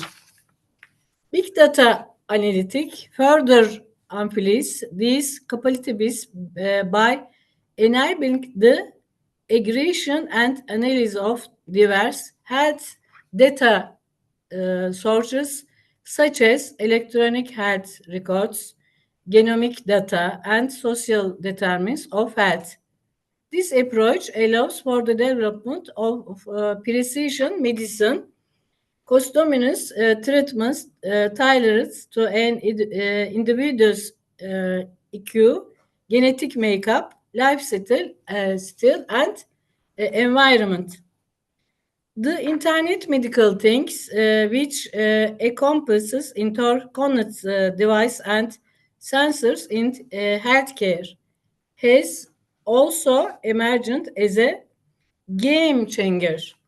These systems enable right-time monitoring of patients' health, seamless data sharing between devices, and improved care coordination.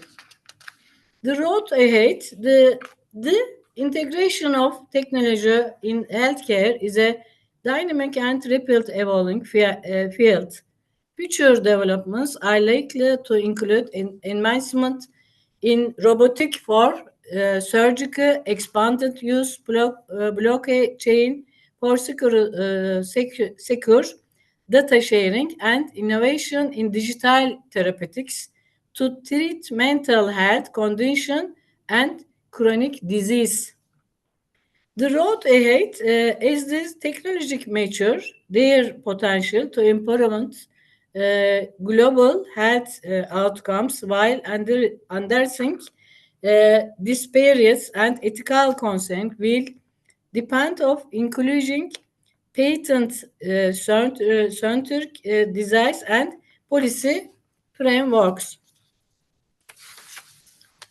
Area of the health technology are everywhere.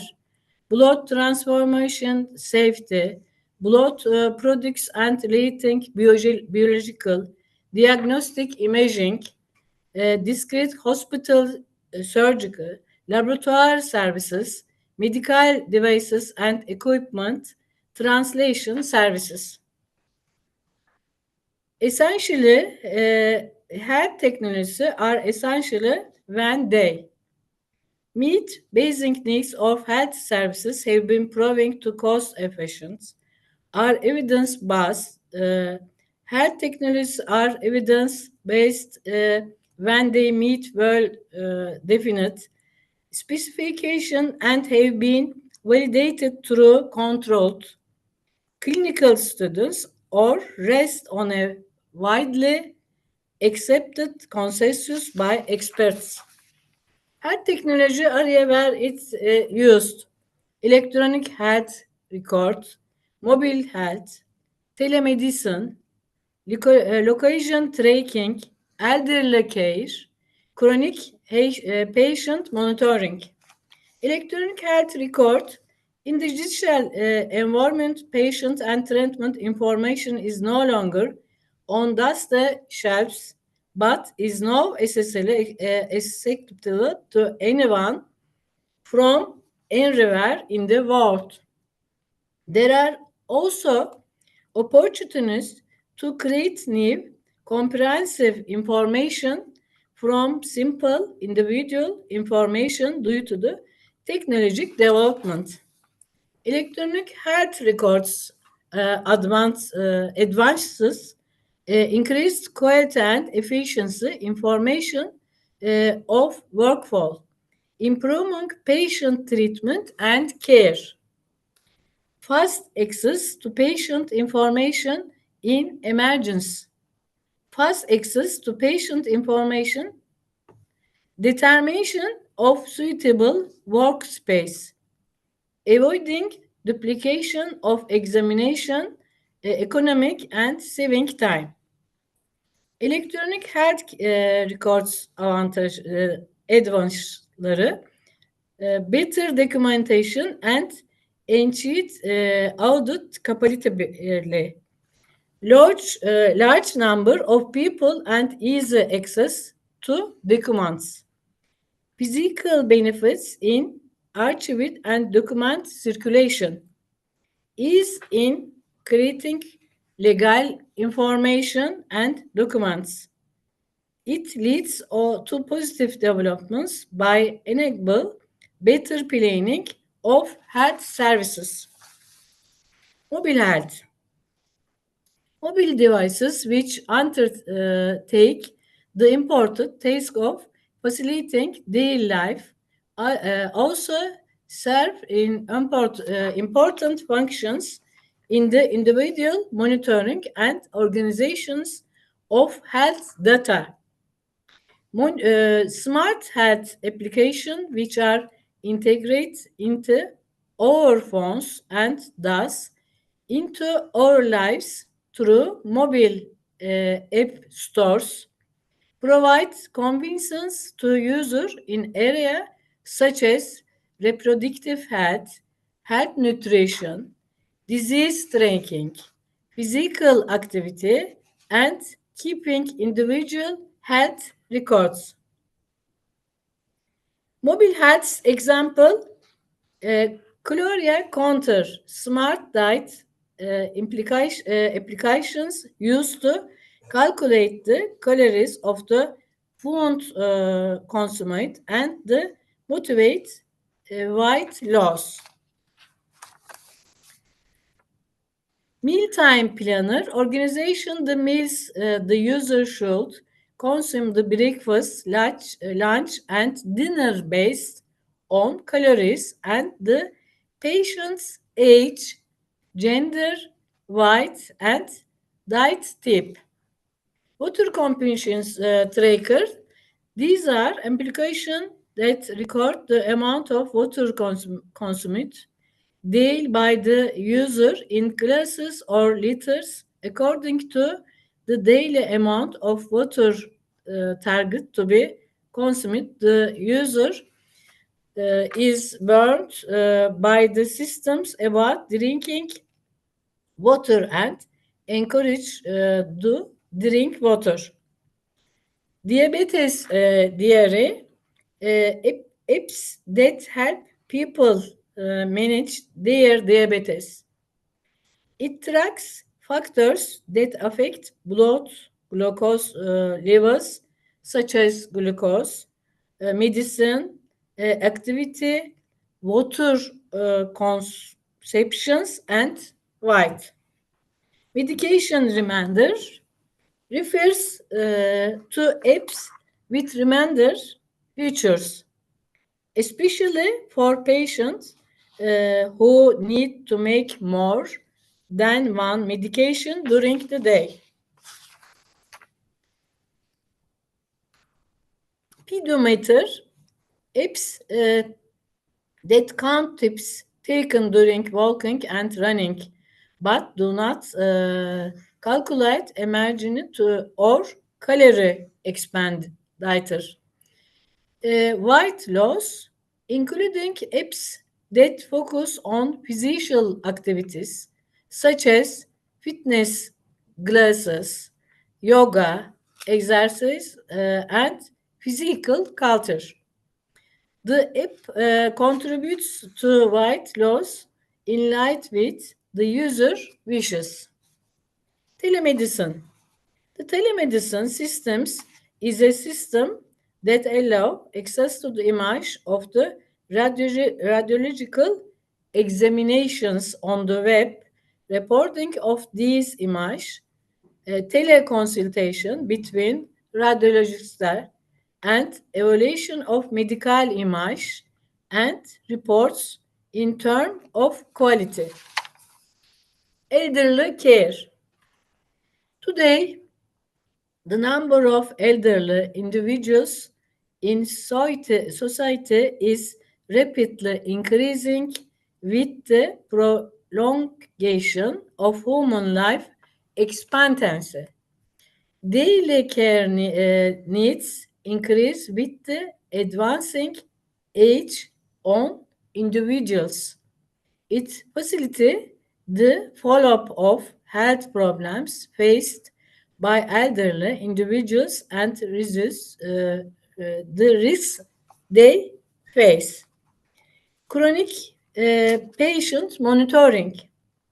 It is a home health solution development to ensure that the results of periodic measurements of people the chronic disease such as blood pressure and diabetes, which need the monitoring continuously, are delivered to our doctors or relevant healthcare personnel in a timely, safe, and accurate manner. Chronic patient monitoring systems example. Philips MiniCare. MiniCare Acute Care is an automatic handheld rapid diagnostic test solution that can measure value concentration of target molecule in the blood in just a few minutes. Patient tracking with refit wristband. With the convention of wireless communication, it can help in training patients. This paper reviewed communication stance and presents the designs and implementation of the promised repeat-based patient tracking systems. Health phones that measure health rhythm. Honor introduction, the world was wide headset with a heart rate sensor. The headset known as Honor Clear offers a good sound experience and allows for real-time heart rate monitoring. Advanced to health and technology. Improved access to healthcare. Telemedicine enables remote consultations, particularly for patients in rural or underserved area. Mobile health people provide health information and support at users' fingertips. Ancient disease prevention and management. Wearable devices monitor health metrics, promoting preventive care. All-powered tools predict disease risks, allowing early intervention. Personalized medicine, genomic analysis and big data enable treatment tailored to an individual's genetic makeup. Assist in developing custom care plans based on a patient's specific needs. Real-time health monitoring. EMIT devices provide continuous monitoring of chronic conditions like diabetes and heart disease. Alerts and notifications ensure timely medical attention when needed. Increasing efficiency in healthcare delivery. Automation of administrative tasks such as employment scheduling and billing reduce workloads. Digital records streamline information sharing between providers, improving coordination. Enchant the diagnosis and treatment. All powered diagnosis tools analyze medical image with high accuracy. Robotic surgical ensures precision and minimal invasive procedures. Cost reduction, remote care reduce travel and hospitalization expenses for patients. Efficient of recourse and automation decrease operational cost of healthcare providers. Data-driven decision making, big data analysis helps in the identify trends, predict outbreaks, and optimize record evaluation. Evidence-based insights important clinical decision making. Health education and awareness. Digital platforms provide access to reliable health information for better self-care. Online tools and communication improve patients to manage their health proactively. Improving patients' enjoyment and satisfaction. Technology fosters better communication between patient and providers. Personalized health insights motivate individuals to stay engaged in their care. Privacy and data security concerns. Sensitive health data stored digitally in vulnerable to cerebrix and breaches. Unauthorized access to patient information can compromise trust and safety.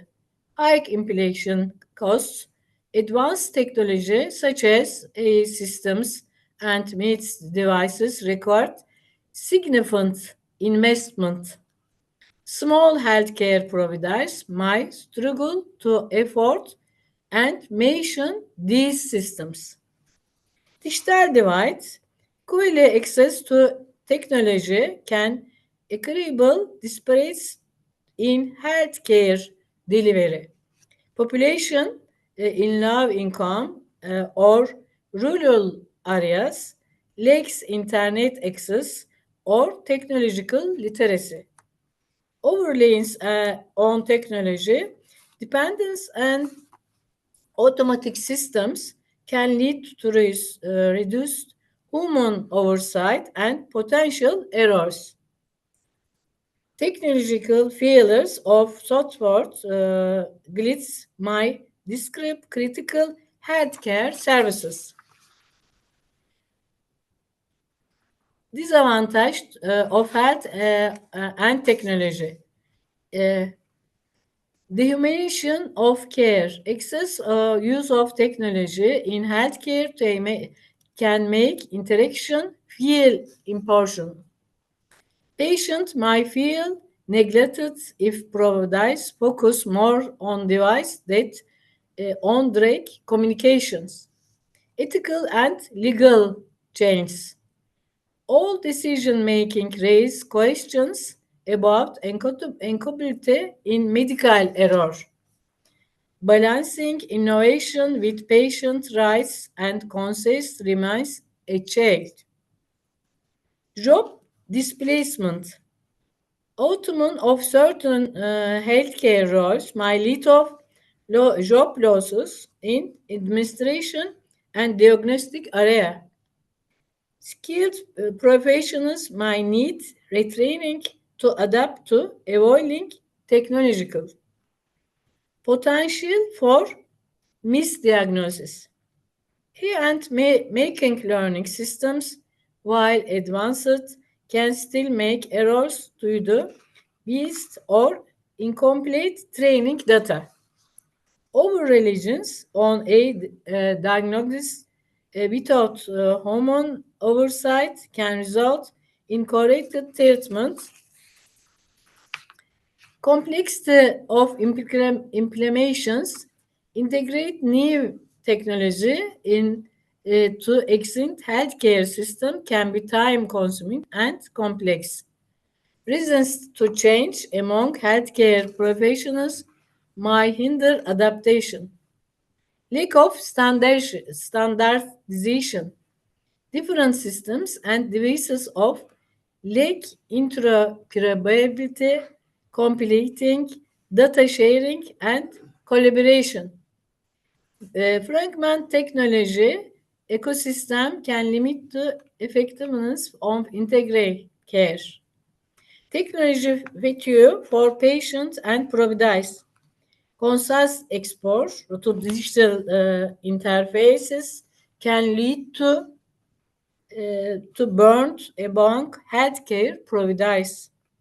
Patients may feel overwhelmed by managing multiple Apple and devices. Short lifespan of technology.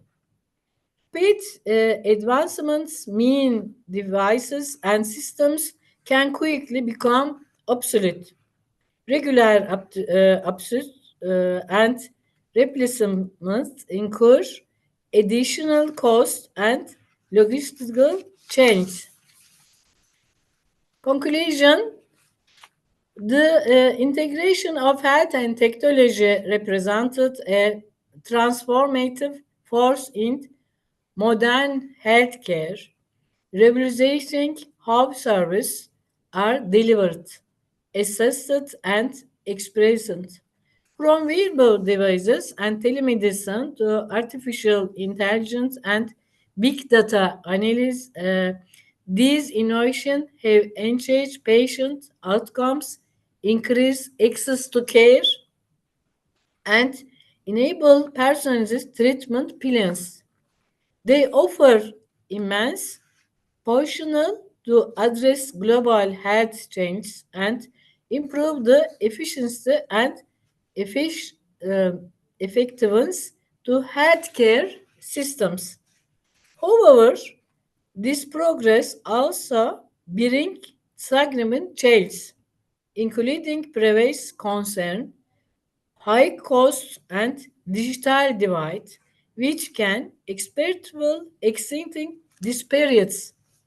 Ethical consideration such as data security, patient autonomy, and accessible access remain critical of technology continues to reshape healthcare. To fully realize the potential of health technology, stakeholders must adopt a patient-centered approach, prioritize inclusivity, and ensure robust regulatory frameworks to address these challenges. By leveraging technology, responsibility, and collaboration, the health sector can create a future that is not only innovative but also equitably compensant and sustainable for all. Thank you.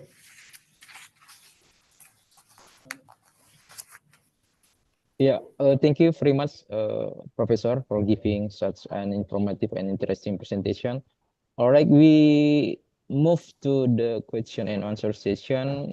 For the participant who want to ask, please write your question in the text box.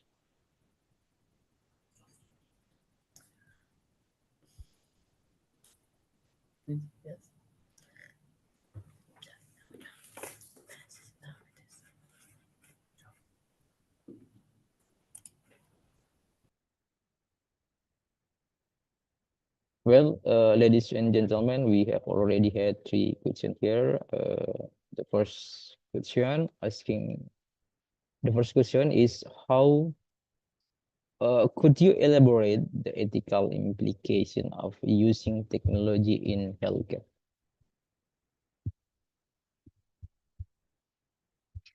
I repeat, could you elaborate the ethical implication of using technology in healthcare?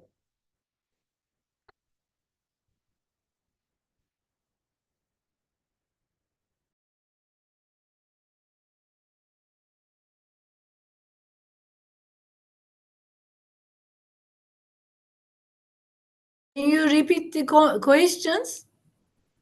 Okay, I will repeat, Professor.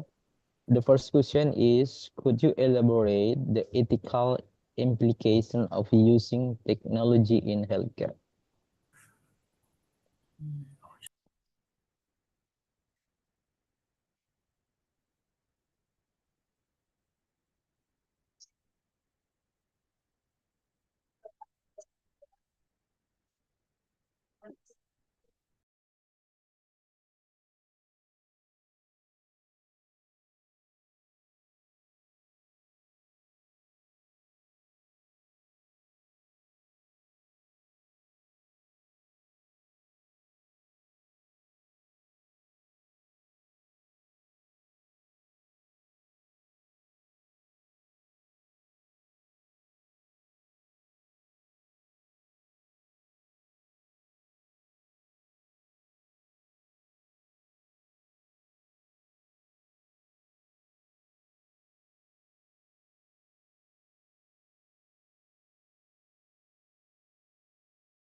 Okay, while waiting for Professor to answer the question, I would like to inform to all participants who want to ask, you can write your question in the text box.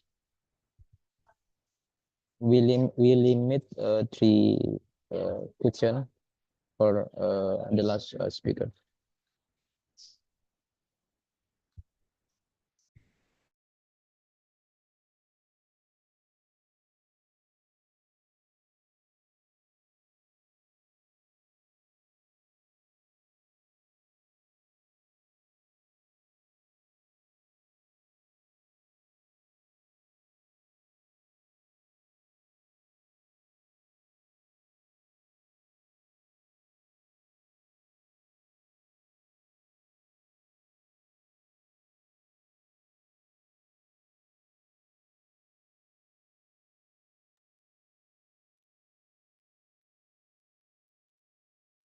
Okay, while waiting for Professor to answer the question, let me to summarize the topic from the presentation of Professor Dr. Aishi. The first one is technology has revolutionized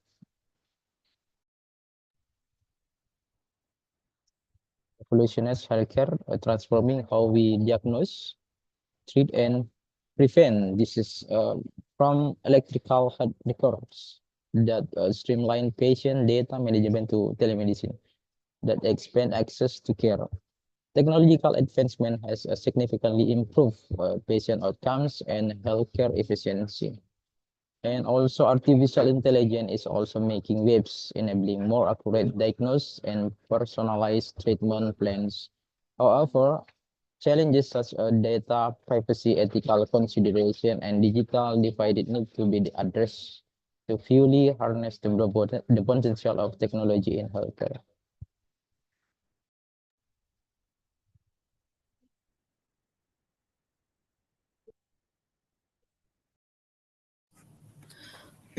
For the first questions, sharing provides information is not good. People can lose job.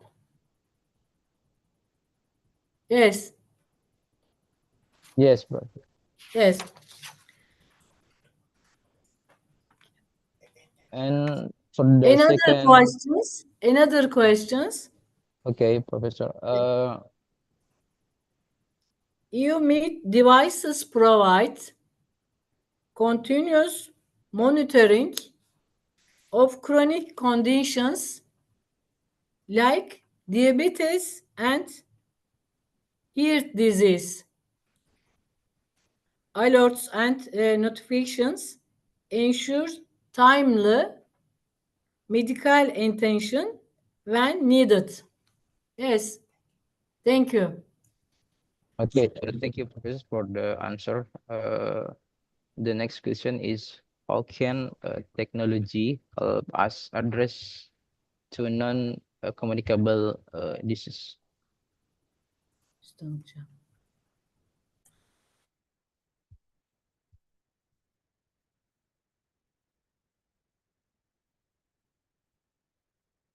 I repeat, how can technology help us address non-communicable disease?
Health monitoring device,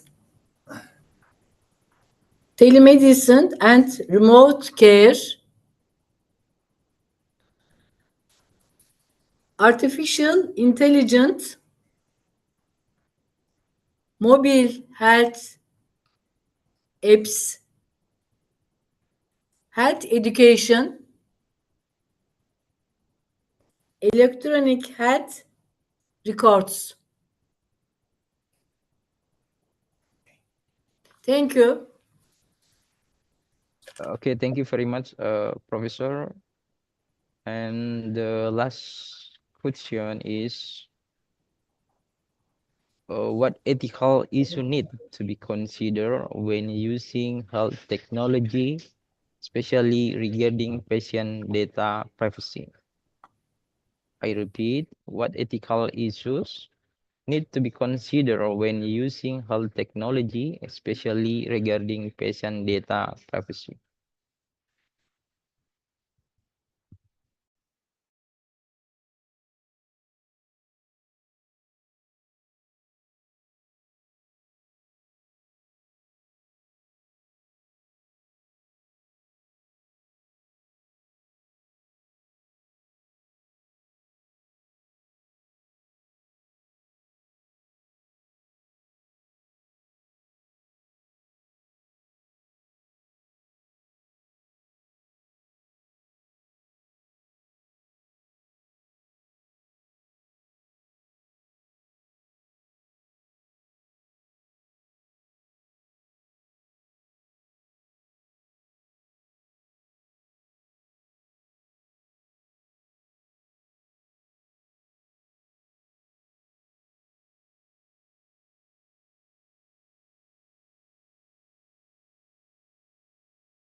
Yes, benefit harm is important.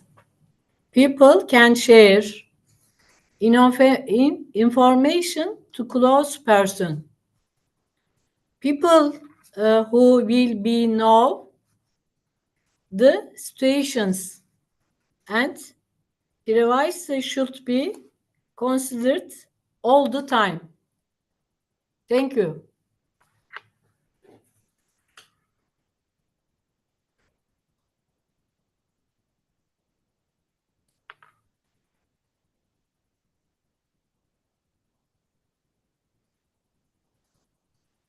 Okay, thank you, Professor. It seems that all the question has answered already, and we continue to summarization Professor topics. The first one is technology offers immense potential to improve healthcare, but also present challenges. Ensuring data security and addressing digital divide and mitigating ethical concerns are paramount.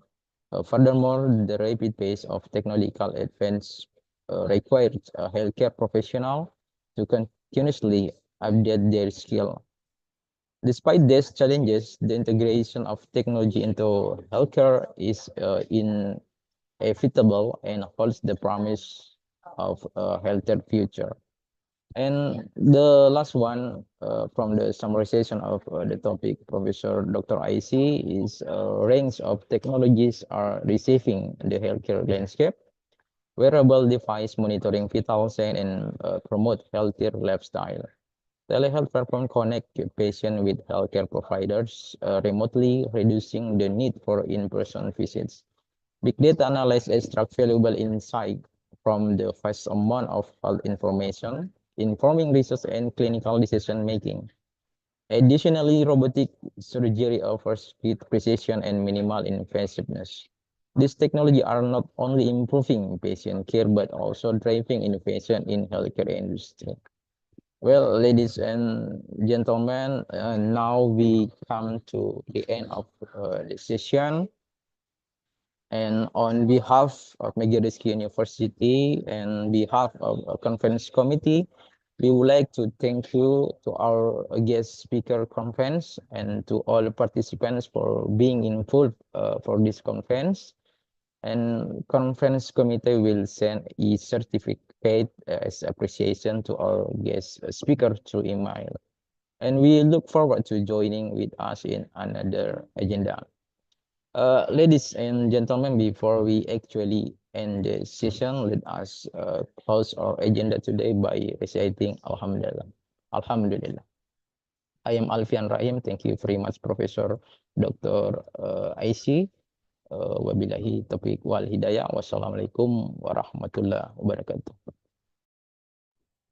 Waalaikumsalam warahmatullahi wabarakatuh. Thank you, Mr. Alfian, for the smooth guided to this panel, and thank you also to Professor Dr. IC Nafisa Bahecik for the enlightenment in the knowledge. We have known that all your material is new for us for the medical field. So I would like to know further, maybe. Thank you. I would say thank you again to all the presenters today. Professor Dr. Malik Iskandar, SAG, MSI from Indonesia. I would like to say thank you again to Dr. Asma Mahfud Hezam, Abdullah Al-Hakimi from Malaysia, and also the Professor Bobur Sabirov, PhD from Uzbekistan, and the last presenter is Professor Dr. Aisa Nafise Bahecik from Turkey. And for the interesting material today, thank you. And also all the moderator, Mrs. Eka, and also Mr. Alfian, who has guided this seminar until it is carried out well and smoothly. Okay, ladies and gentlemen, coming up to the last session of the panels, we are going to have the announcement of parallel session for tomorrow. So for those who are presenting papers, and please be note that our parallel session will be start at 8:30 p.m. on sharp.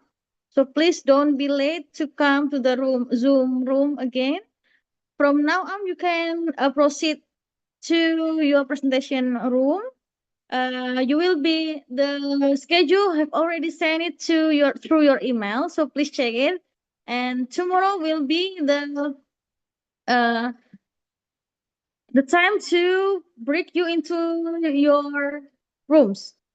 And I'll remind again, don't forget to fill out the link attendance that have been shared in a room chat.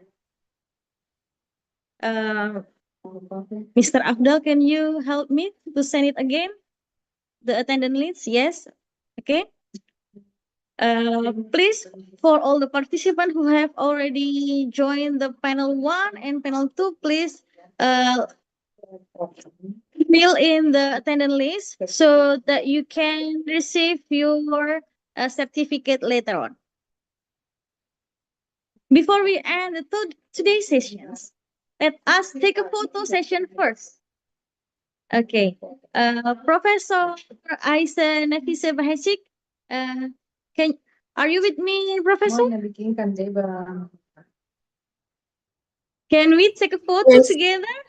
Yes. Yes. Please looking forward through your camera. Professor Asma Mahfud. Professor Asma. Can you join with me, Professor? Yeah, okay. Now, I will say 3, 2, 1 and smile. 3, 2, 1, smile. Again, 3, 2, 1, smile. Okay, thank you very much. Thank you, Professor. Thank All the you. participants, thank you. Thank you, Professor Asma, for your kindness to giving us the materials. Okay, well, we ended today's session. Let us say Alhamdulillah Rabbil Alamin, because all the agenda today can run very smooth and well. Please keep in mind that I look forward to seeing you again in the parallel session and also the closing ceremony tomorrow. The announcement of the best paper and presenter awards will be on 25th January 2025. Yeah. Okay, thank you. See you Thank very you. soon. Thank you. Have Thank a good you. day. Thank you very Thank much, you. Professor. Thank See you. you on the tomorrow parallel session of the ICHEST 2025. See you. See you. See you. Thank you. See you. Thank you. Thank you. Thank you. See you.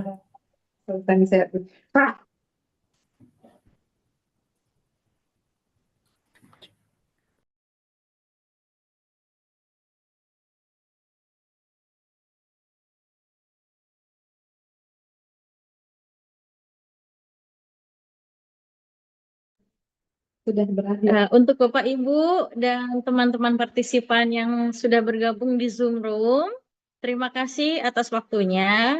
Mengingatkan kembali untuk jangan lupa mengisi link presensi untuk sesi panel sesi 2 agar sertifikat dapat dikeluarkan.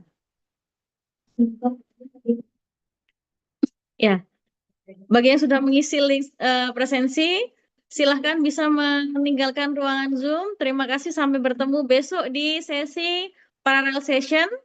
Kemudian untuk partisipan yang nanti ingin mendengar penjelasan dari para presenter di parallel session, dimohon untuk hadir di room pukul 08.30 WITA. Terima kasih, selamat sore. Wassalamualaikum warahmatullahi wabarakatuh. Saya Azalia, mewakili panitia seminar. Terima kasih. Bye. Bye.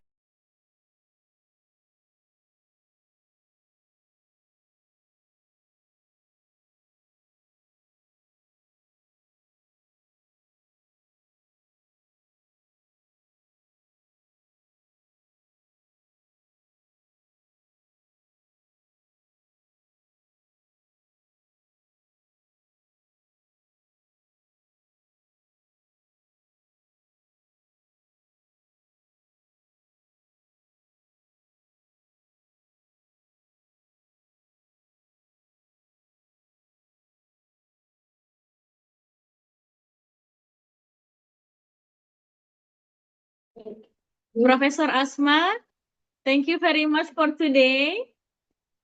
You can leave the room of this conference presentation. Thank you for all the knowledge that you given to us today. See you, Professor Asma.